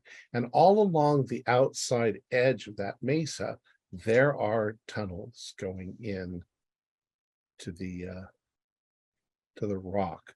They seem rough, but they seem to have some similarities. They all seem to be around the same height, around the same width, though they're rough. What are the heights and widths? Oh, maybe 10 or 12 feet high, maybe 10 or 12 feet wide. Got it. We've done found ourselves a native beehive. But wonder if there isn't some natural porousness to these rocks that led people to shelter in them. Does it look like there are paths going in and out? Is the grass trodden? The in front of most of the holes, it's kind of gravelly and dirt. There are plants growing around it, but you do see disturbances in the dirt. If you get up closer to one of them, you can see that it looks like more tracks like the one that you found. Oh yeah, start tracking. Strange footwear. This is the right place, it would seem. How What's- about signs of smoke coming out? Are the tops of these runnels charred as if they had cook fires inside? You don't see any evidence of smoke, but do a listen roll.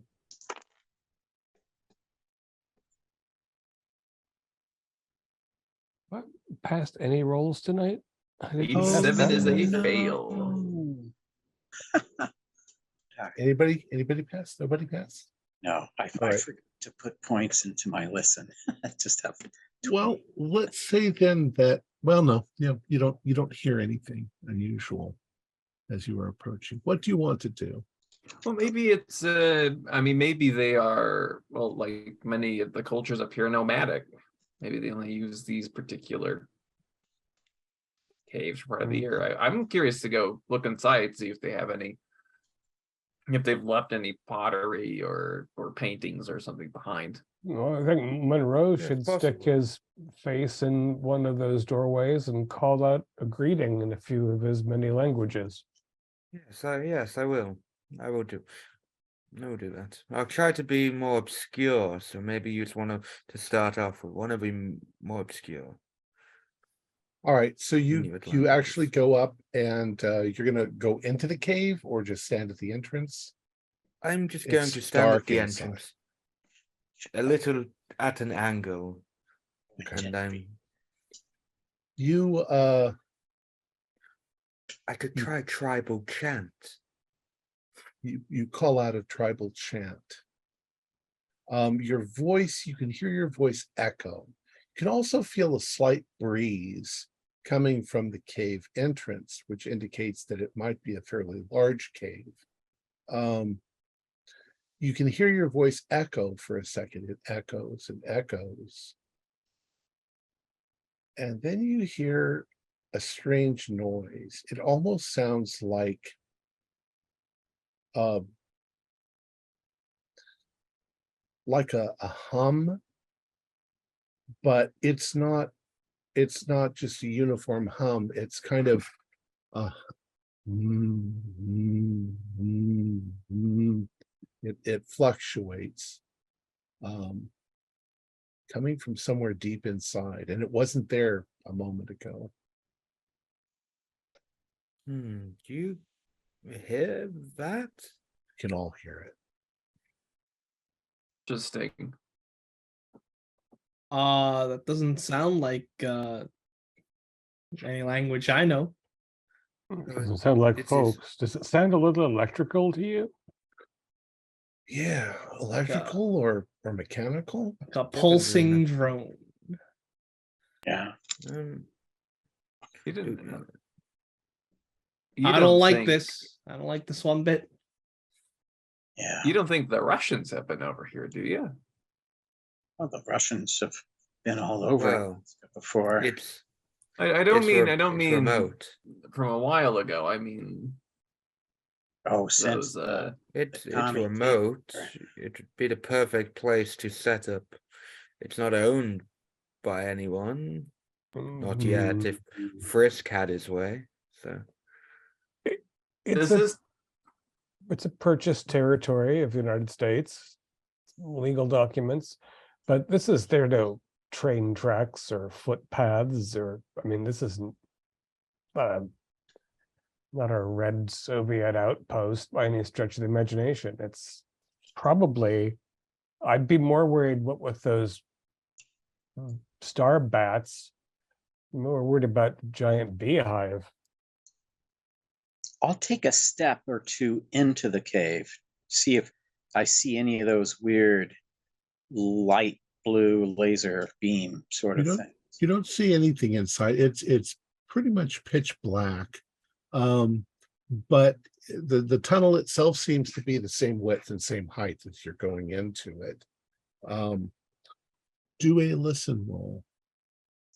Okay, take out one of our torches, our flashlights. Oh, that's a complete fail. Yes. 80. I passed. Okay, well, as George goes in, Louis, you notice that the sound of George's footsteps changes. It goes from kind of a soft crunch to an almost metallic sound as he's stepping in. George, you mentioned you pull out your torch.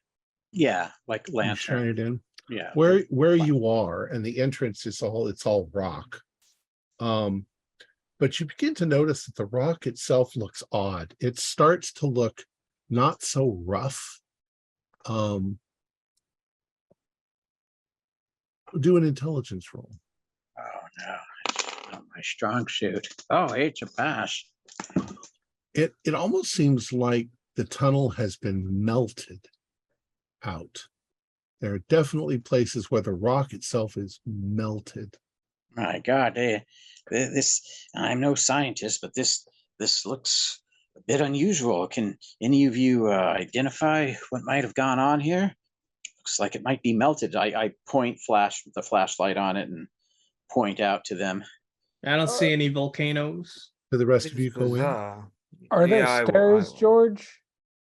Not that I can see. It seems to be going perfectly flat. I'm gonna unholster the 30-06 rifle.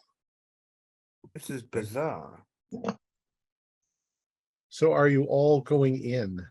Yeah. Yeah, I am. Okay. How far apart are the entrance spoke sort of cave mouths?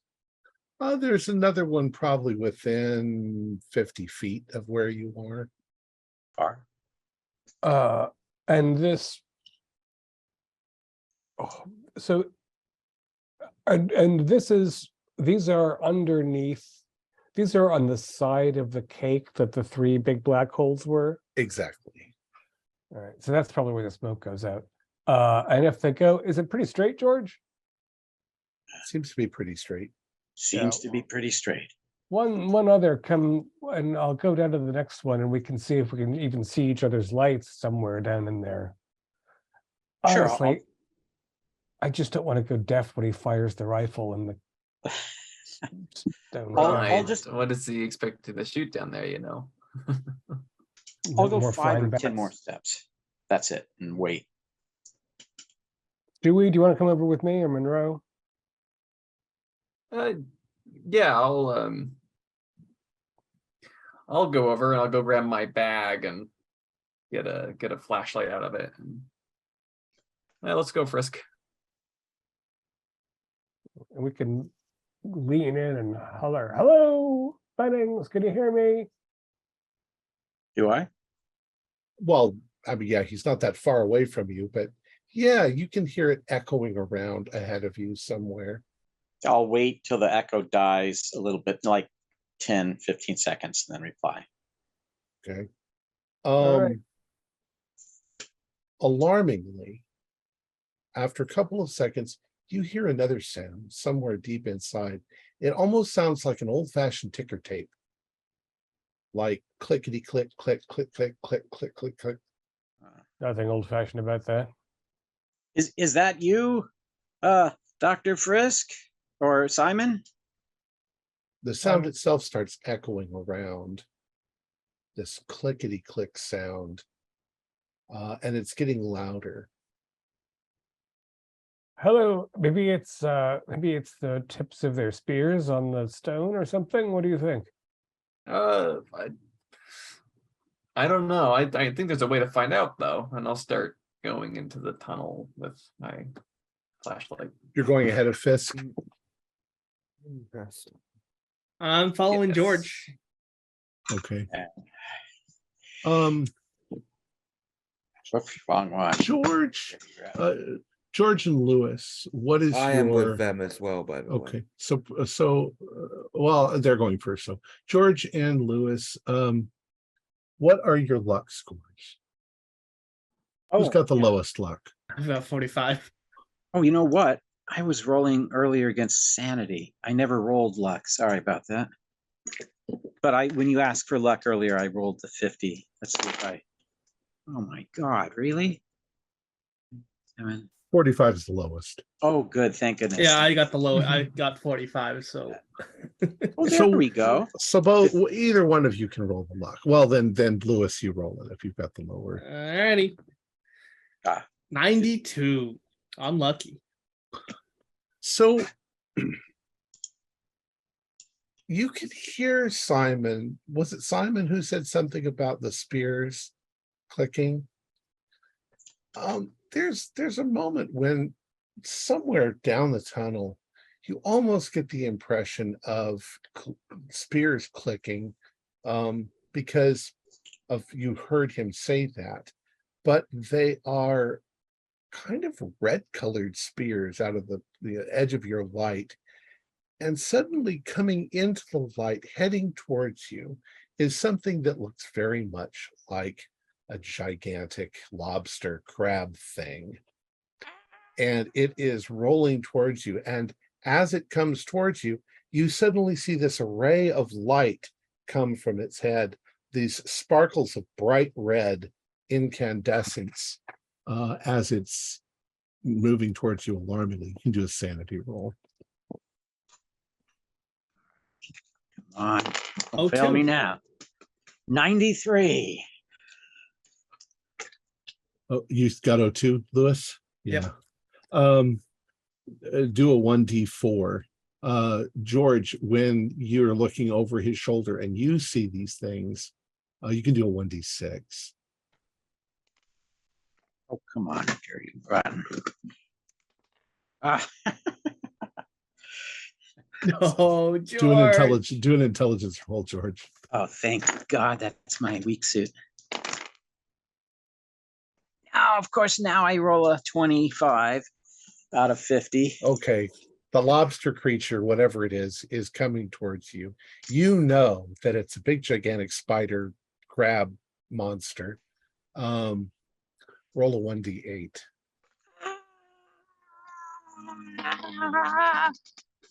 4. 4. Okay.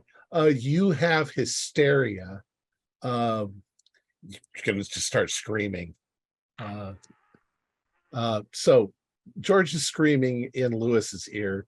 Lewis, you've taken some sanity damage. You've jumped back and yelled too as you see this, but you've got your wits about you.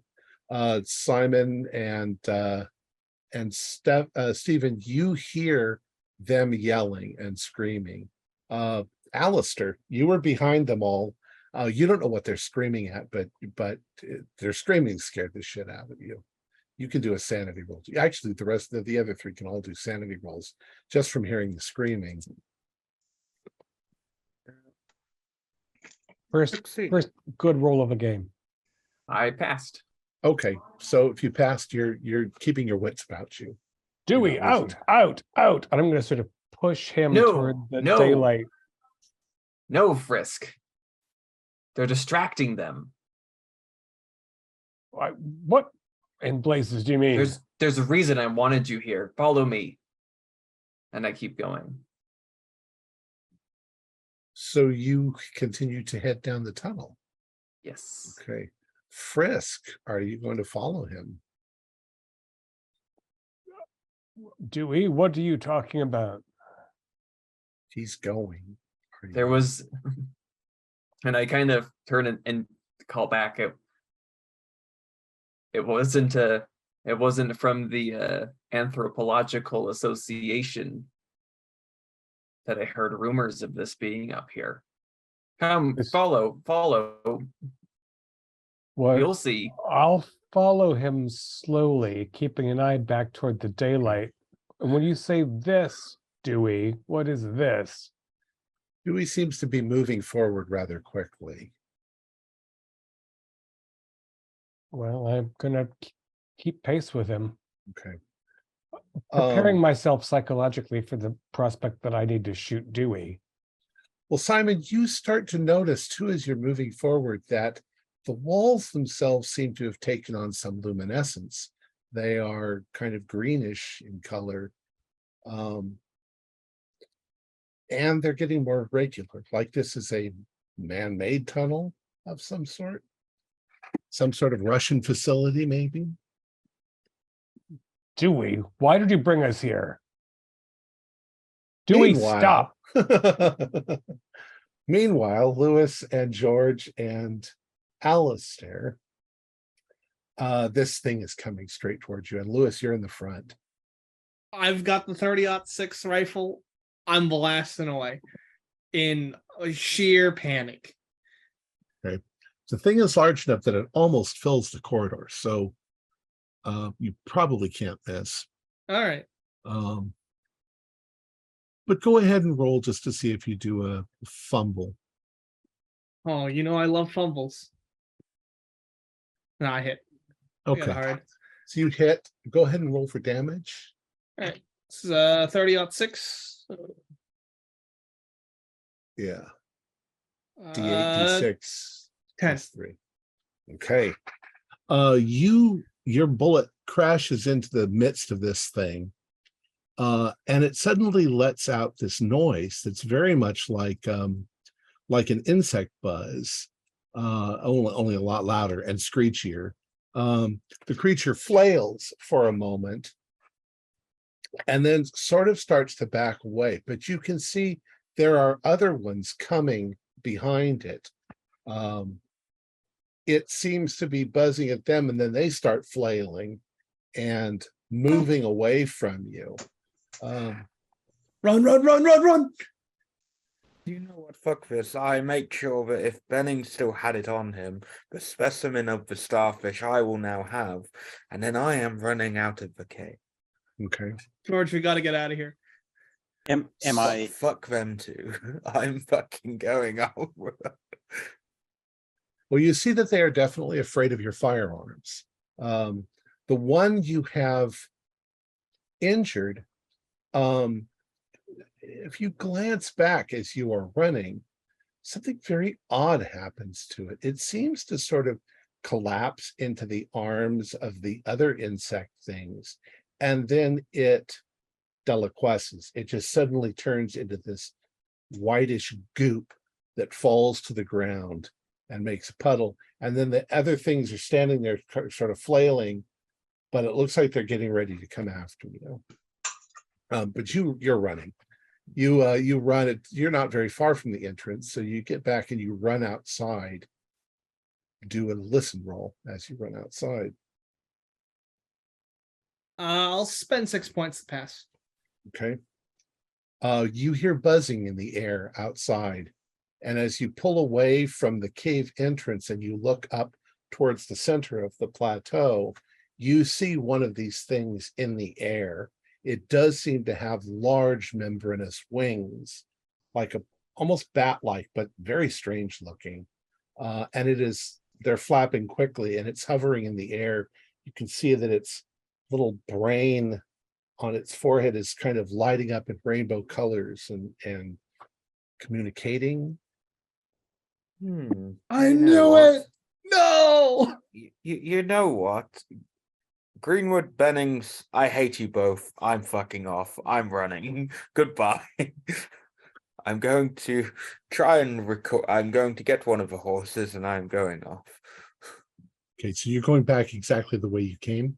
Yes, I'm going to use memory and my intelligence and memory to. Well, there are no paths, so there's only the path that you came down. Exactly. Dr. Simon, Frisk, did you pull your gun? I did. Dewey, Right. stop and explain or I'll shoot. Frisk, I'm not the enemy here. You must understand. I've read many things in my time, or many things in Miskatonic's library. I've met interesting sorts of people, and they tell me all sorts of interesting things, Frisk. Get to the point, Dewey. Get to the point. There are things on this earth that shouldn't be here, Mr. Frisk. And I couldn't just tell you. I couldn't just tell you what made those prints. You would never have believed me, but now you're here with your own eyes. This is just the outside, but there's something we must take care of deeper down. I'm not the enemy, Mr. Frisk. Please, you must come this way. You will see them soon enough. I'd like to roll psychology. Sure.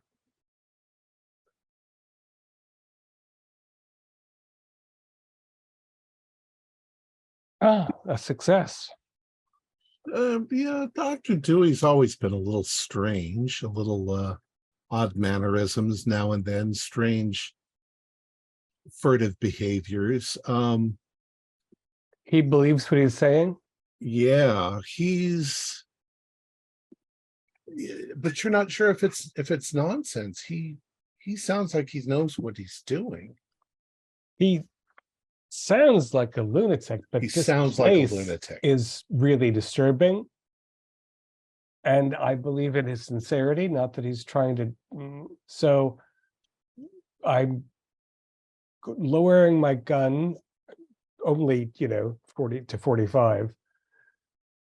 So what is your plan here?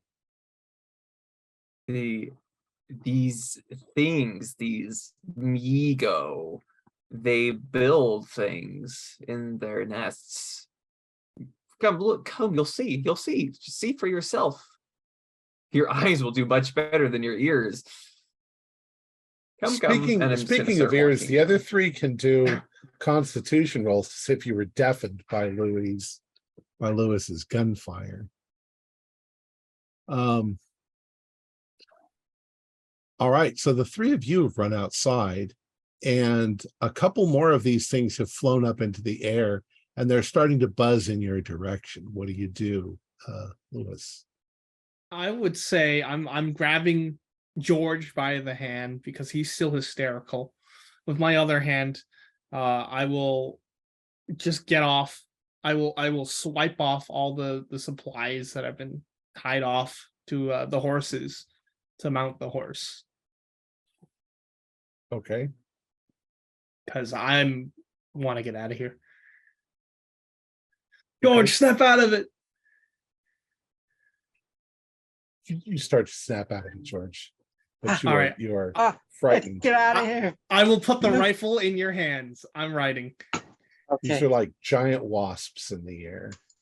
All right, you're a better shot than me, George. Hold him off. You gonna shoot, George? Oh yeah. Oh, I can right now? Yeah, go ahead. Oh, sure. Okay, there we go. Oh, look at that. I think I jammed it. Oh no! Is a 90, does the 96 break the rifle? Oof. 96. No. You have to get a 00.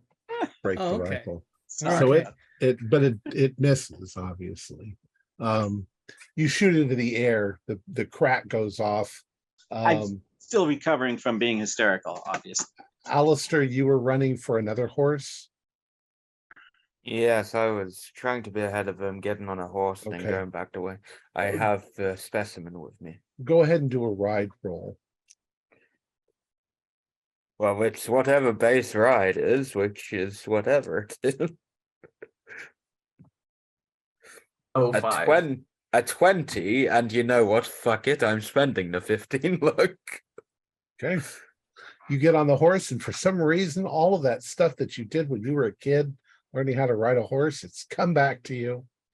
And you're able to control the horse as you start heading back up to the ridge, going into the next valley over. Lewis and George, you also manage to get on your horse. Lewis, you're in front and George is in the back. Okay. All right. Dr. Dewey and Dr. and Frisk. With the keeper's permission, I think I'm going to roll power to see whether I can overcome the terror about this terrible idea. And 35 is fine. So I'm going to follow him with my handgun at the ready. You get to a point where there is a corridor going off to your right and to your left. In your mind, you're kind of imagining that it makes a circular connection point. You don't run right into it. Dewey runs up to the edge of it and peeks around the corner, and you can see there are these giant spider things, these red lobster monsters, running back and forth in the corridor, but most of them are going out the way you assume that Lewis and George were. There's none of them right where you are, but now you can do a sanity roll for seeing these things. Ooh, not successful. Okay, do a 1d6. Right. Oh, 1. All right, so you managed to slap your own over your face. And I'm going to turn the light off and just whisper very quietly, let them go after the others and then we'll go. Just wait. Right, so after a couple of seconds, the corridor near you is clear. And you can see there's a corridor, of course, going in the other direction around the circle. Now's our chance. And now I go. All right. You lead Frisk behind you. You get to another junction and you look inside. And this one is heading towards the center of the circle. And when you look, there is a very large room. You'd say maybe 50 feet across. And in the center of it is this contraption of cables and wires and canisters. And directly above it is a kind of a moon window, a circle in the ceiling, perfectly round, maybe 25 feet across. And this whole contraption is glowing with green light. All of these canisters around it in a pyramid-like circle with connection, and it's glowing and it's blinking and there's lights and there's stuff going on. Is this what I shoot, Dewey? Or did you Sure. bring a bomb? Sure. And I'll open up my bag and pull out the explosives. He has an explosive. Risk, don't you understand? No. These things, they're everywhere. They're everywhere. You need to see. You needed to see, Frisk. Uh-huh. You have a responsibility to the American people. These things are everywhere, Frisk. You need to Do you have go a- and tell the others in your organizations. Do you have a map, about them. Dewey? Which of the two of you has the least luck? I have 80 luck. I have 45 luck. Simon, you can do it. Right?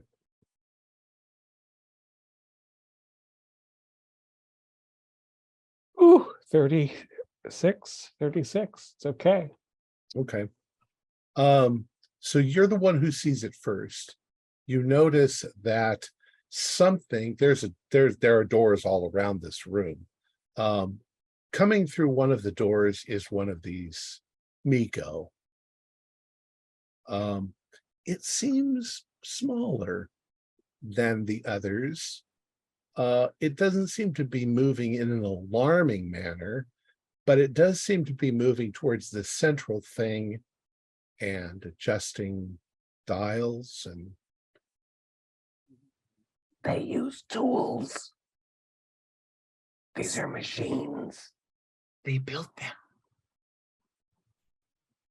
And you'll never guess what's inside the cylinder.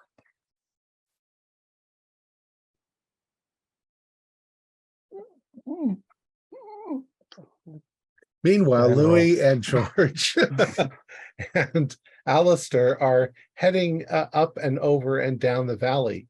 However, you can hear buzzing in the air. These things are chasing you.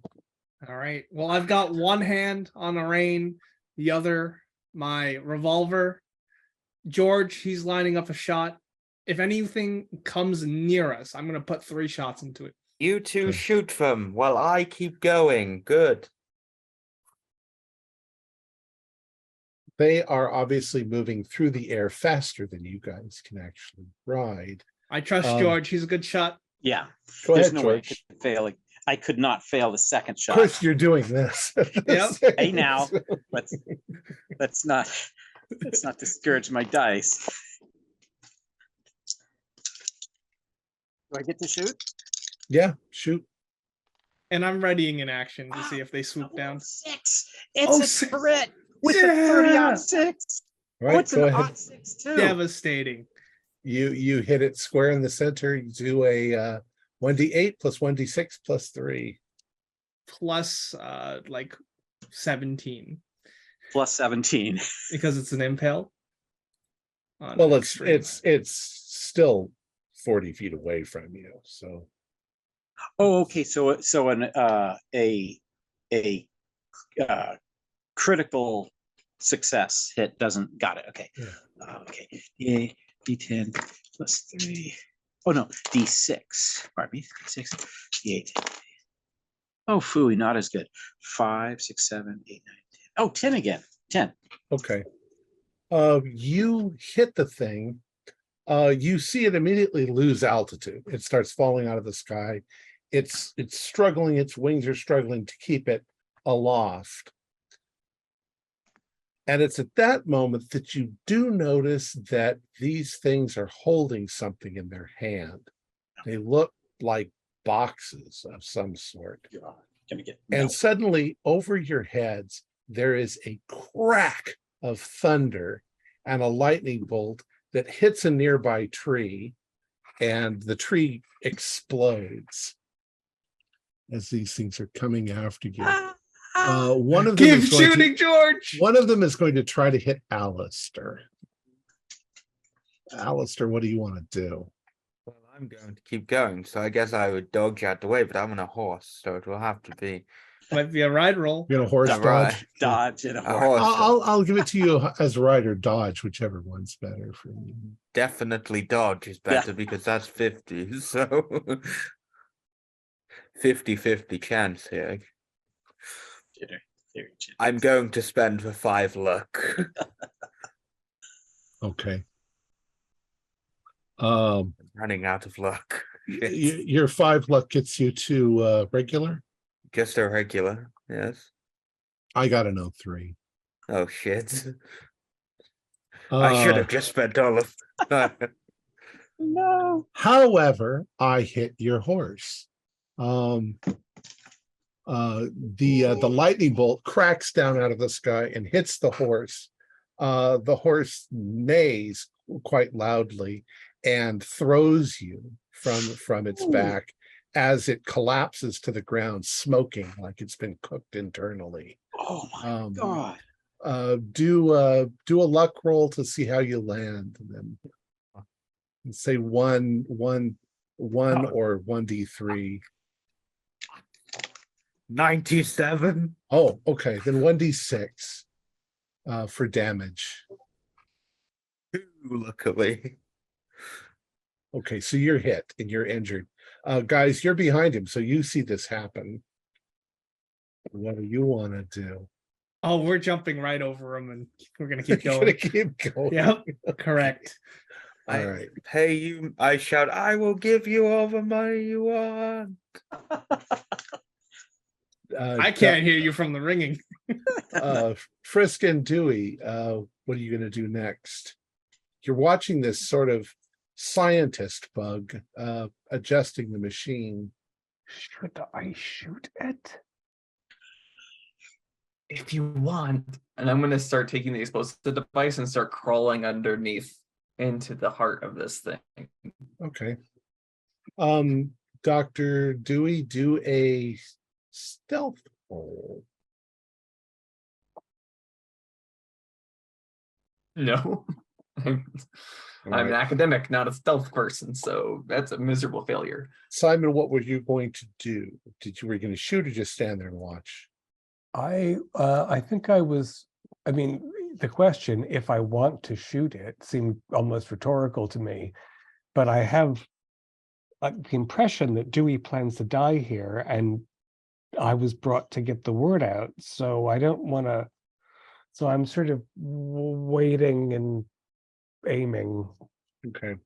You see Dewey get down on the ground and start to scoot forward to try to get under it. He starts to go underneath this thing when the scientist bug suddenly sort of like this and starts moving around to where Dewey is and you see one of its claws coming down and reaching down to grab a hold of Shoot. Dewey's leg.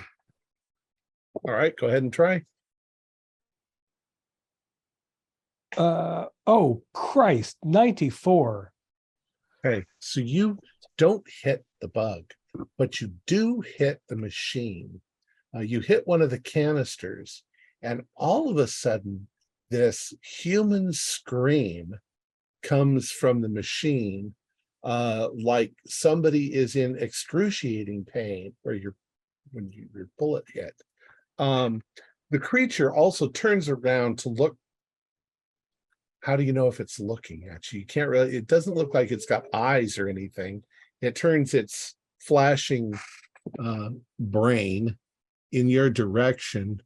And for that moment, Dr. Dewey, you are released and you can continue. It's freaking out. It's buzzing and freaking out. Guess I'm going to start backing toward the exit. The point of Okay. egress that we came in, and I'm Okay. going to at some point, round. I'll take another pot shot at the bug doctor. Okay. As you start to retreat, the bug moves away from both of you over towards, I guess it's a table. It's not really shaped like a table, but it does, now that you look, seem to have things on it. And it seems to be grabbing for one of these things and then turning towards, and like it's pointing in your direction.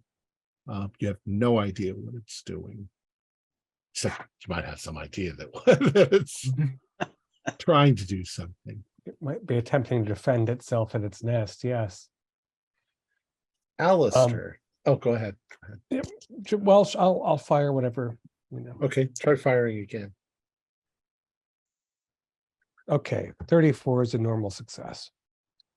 Okay, this is a handgun. This is a handgun, and I didn't even put any stats on it because I was. It'll say it's a 38 special. 1d10. 5. Okay, you hit it. You hit one of its claws. It drops the thing that it was holding.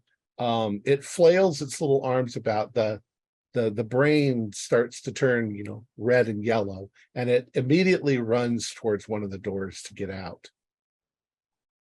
Maybe that'll leaving. buy Dewey time.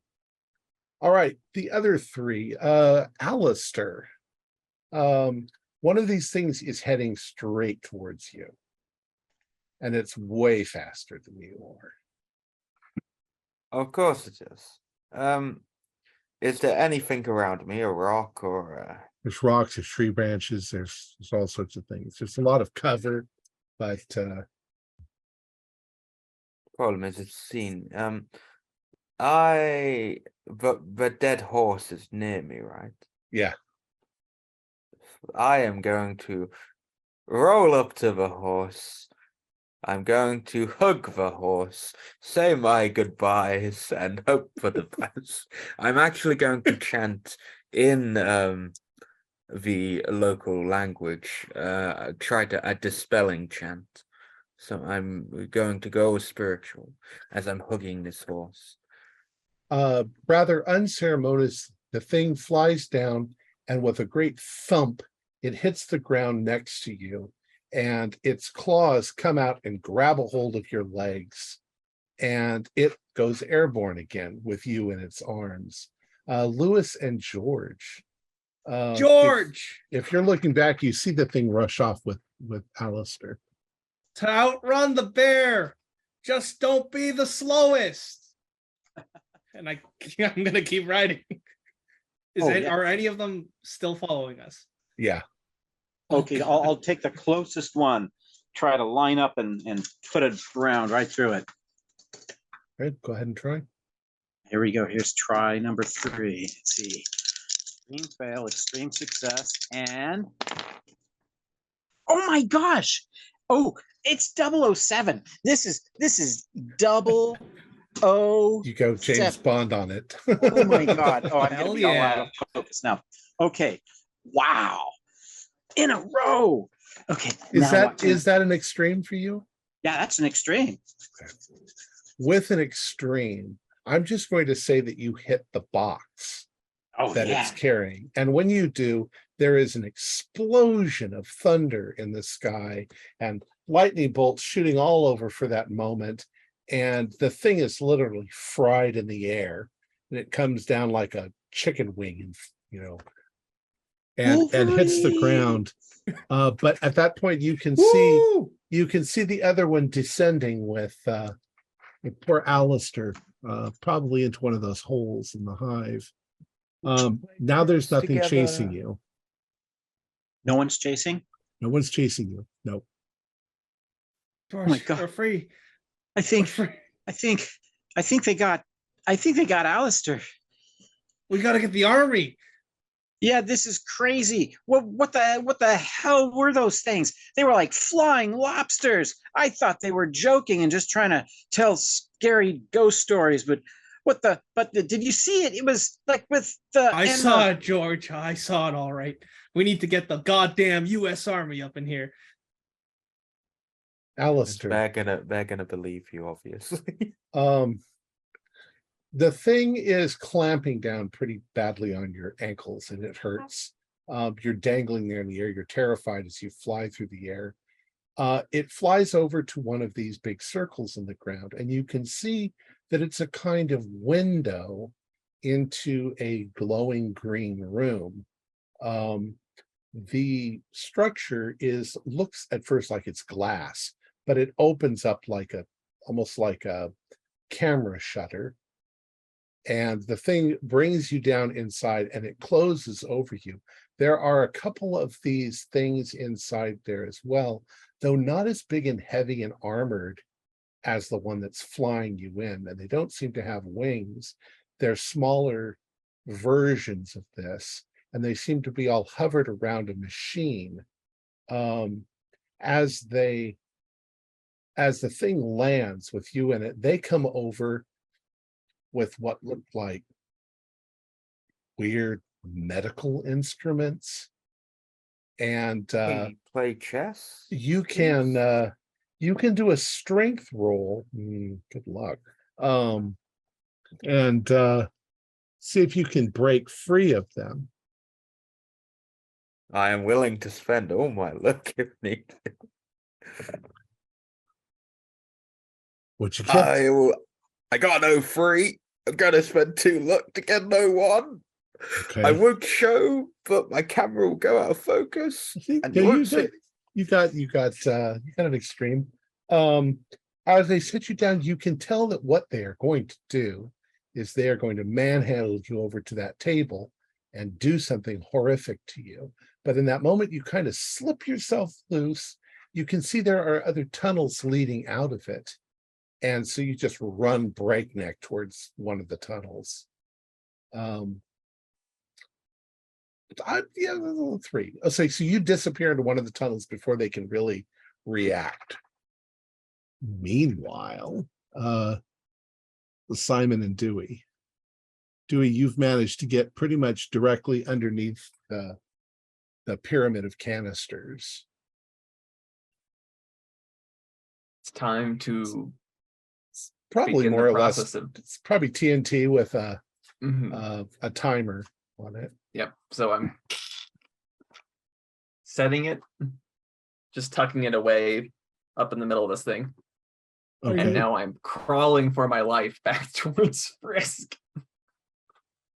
So you are coming out of there, Doc? If I Yes, can. yeah. And Frisk, you are hearing more clicking coming from tunnels all around you. They're heading in this direction, probably. The alarm's out. Stay close, and I'll sort of wait for him to come up to the edge of the chamber while we're next to an exit, Okay. and then try to, top our way out. But Okay. Do a luck roll.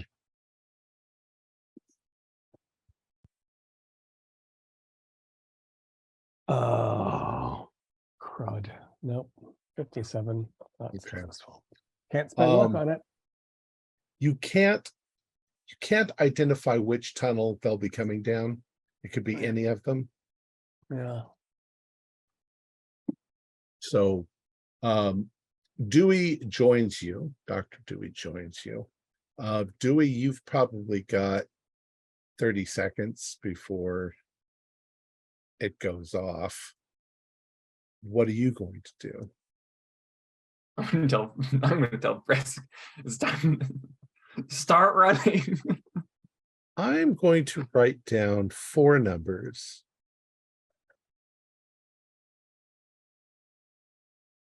Between 1 and 8. And I want you to roll an 8-sided dice to decide which tunnel you run down. Yep. 1. All right. 2. If he was in Right. charge, then. I rolled 7, 3, 1, and 2. So as you turn to run down the tunnel, one of these things is coming in your direction, and this is a big one with armored plating. Dr. Dewey, you don't have a gun or anything, do you? That is correct. All right. So it is going to barrel forward and attack you. I'm gonna try to dodge, and by dodge I mean go under it and just keep Okay. going out. Okay. 21 is a regular success for dodge. And I failed. So they're big and clunky, and you're not quite as afraid as, you've got some preparation here. You do one of those great slides on the ground, and the thing just passes over the top of you. You come out on the other side, regain your feet, and start running. Simon, what do you do? So another, it's a big one and it's shuttling toward me. Yeah. I'm afraid I'm not smart enough to try that move in my armed, larger capacity. So I'm going to fire at it. Okay. And it's almost point blank. So 26 is a success. It's not a Okay. hard though. we'll give you a impale, because it's literally right in front of you. So what's your total damage? So that's a 1d10, and the impale is Maximum d10. damage, yeah. Yeah. So it'd Right. be 10 plus 1d10. Oh, and I got a 9, so 19. So as it's just about to barrel right into you, and it's right in front of you, you put that thing almost right up to its brain and fire the thing, and the thing lurches forward, lands on the ground, and there's just like a moment when it's there on the ground, and then it liquefies and becomes this white goo on the floor. But you can see the tunnel's clear. Yeah. And given that I know that he's planted as much TNT as he could comfortably carry, I'd like to get out of the exit and then just around to the block rather than running into the field or standing in front of the exit. Just want to get. Okay. So we'll just have Dewey and Frisk do luck rolls as you run to the door and get out of the way of the blast. 31. Oh, 1. Yeah, Dewey knows what the hell he's doing. Dewey may have Does done he? this. Dewey may have already been doing this in Africa and Australia and other places. As you guys clear the exits and you get out of the line of fire, there is an almighty whoosh. Louis and George, you hear from behind you somewhere this great whoosh, and if you look back, there is a glowing ball of green in the air, like an atomic bomb going off, though it's not really an atomic bomb. Simon and Dewey, you see the ground scorched in front of the caves, and you see this big gigantic ball of green up above. Alistair, you were inside when the thing went off. There is a green dragon fire that suddenly rips through one of the doors, hits the machine in the center where you're standing, and it goes up. You're obliterated. You don't feel anything. And you find out the truth that there's nothing after death. And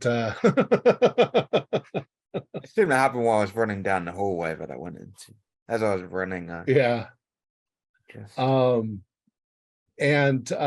There is after this explosion occurs, Dewey and Frisk, you manage to, I mean, you can walk away. Well, do a luck. Who's got the worst luck? Do a luck roll to see if any of the horses were not in the way. Some of the horses are gone. Luck. Yeah. Nope. 75 is very not good. So the horses are unfortunately obliterated as well. See So- earlier content warning. Epilogue.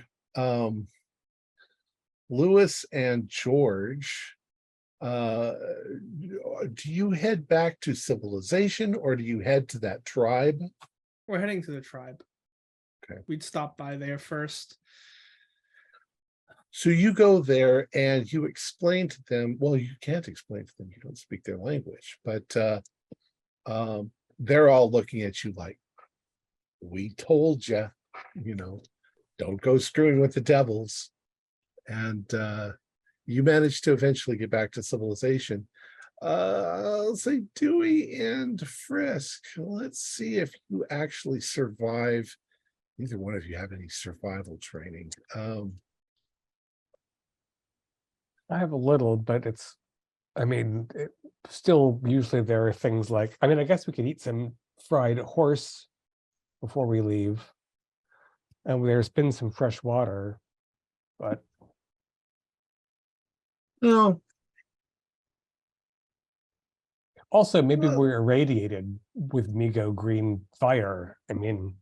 That's probably true. So in that case, you guys make it somehow back to civilization, emaciated and struggling, and you've got strange wounds or burns on your skin, and you probably die of cancer the next year, which is horrible. Lewis and George, start to think that nobody is going to believe a word of what this, and you also start to realize that you're not going to get paid either, because people who Yeah. are paying you Yeah. are We're gone. crossing off Miskatonic University as potential clients. And one thing is for certain, we went too far north. And that's the end of the story.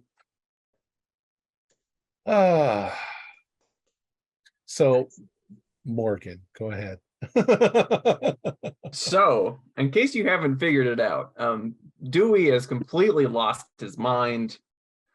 He's been chatting with people who worship some entity named Hastor, and they've been telling him that that these Migo are causing a problem and that they need to get rid of them, and there's great rewards for humanity, etc., etc. And so he's been organizing expeditions to go take care of these problems. He's in the Brotherhood of the Xanthos, which is the Brotherhood of Yellow. that's the goldenrod colored shirt under his sweater. I should have asked you some more specific questions about where you got this tip off. It was like, did you have aerial photography? No. He had cult knowledge. Ah! His sanity was 15. Holy smokes. And I told him that anytime he rolled sanity, I told him to roll sanity, he didn't actually lose anything because he's already damn near nuts. He also had 20% Cthulhu mythos. 20% Cthulhu mythos. And And That's a lot of so fun. I made a joke about that, I have to bring somebody along to throw in front of the bear. So How much, Tom, just drawing the curtain back, did you improv on the spot? A lot of it. In fact, I'm glad that I've got the internet because you guys kept asking questions and I looked really quick. How do you say devil in Aleut? Saba'ata, like this. And how do you, what gods do they worship? And I pulled this up, Agagus and Raven. And Yeah, that Of was course. incredible, Tom. That was good. Thank you for running. I Yeah, that think was a very successful improv. And having a plant, I think, was a really good step in that. Yeah. Because you Yeah. have, that's a kernel that is there. So that it's not just, it was really a last minute thing because I was like really desperate to figure out something. And then I thought, oh, what if one of them's a cultist? Whoever gets to play a cultist, that's always a fun. You usually get to.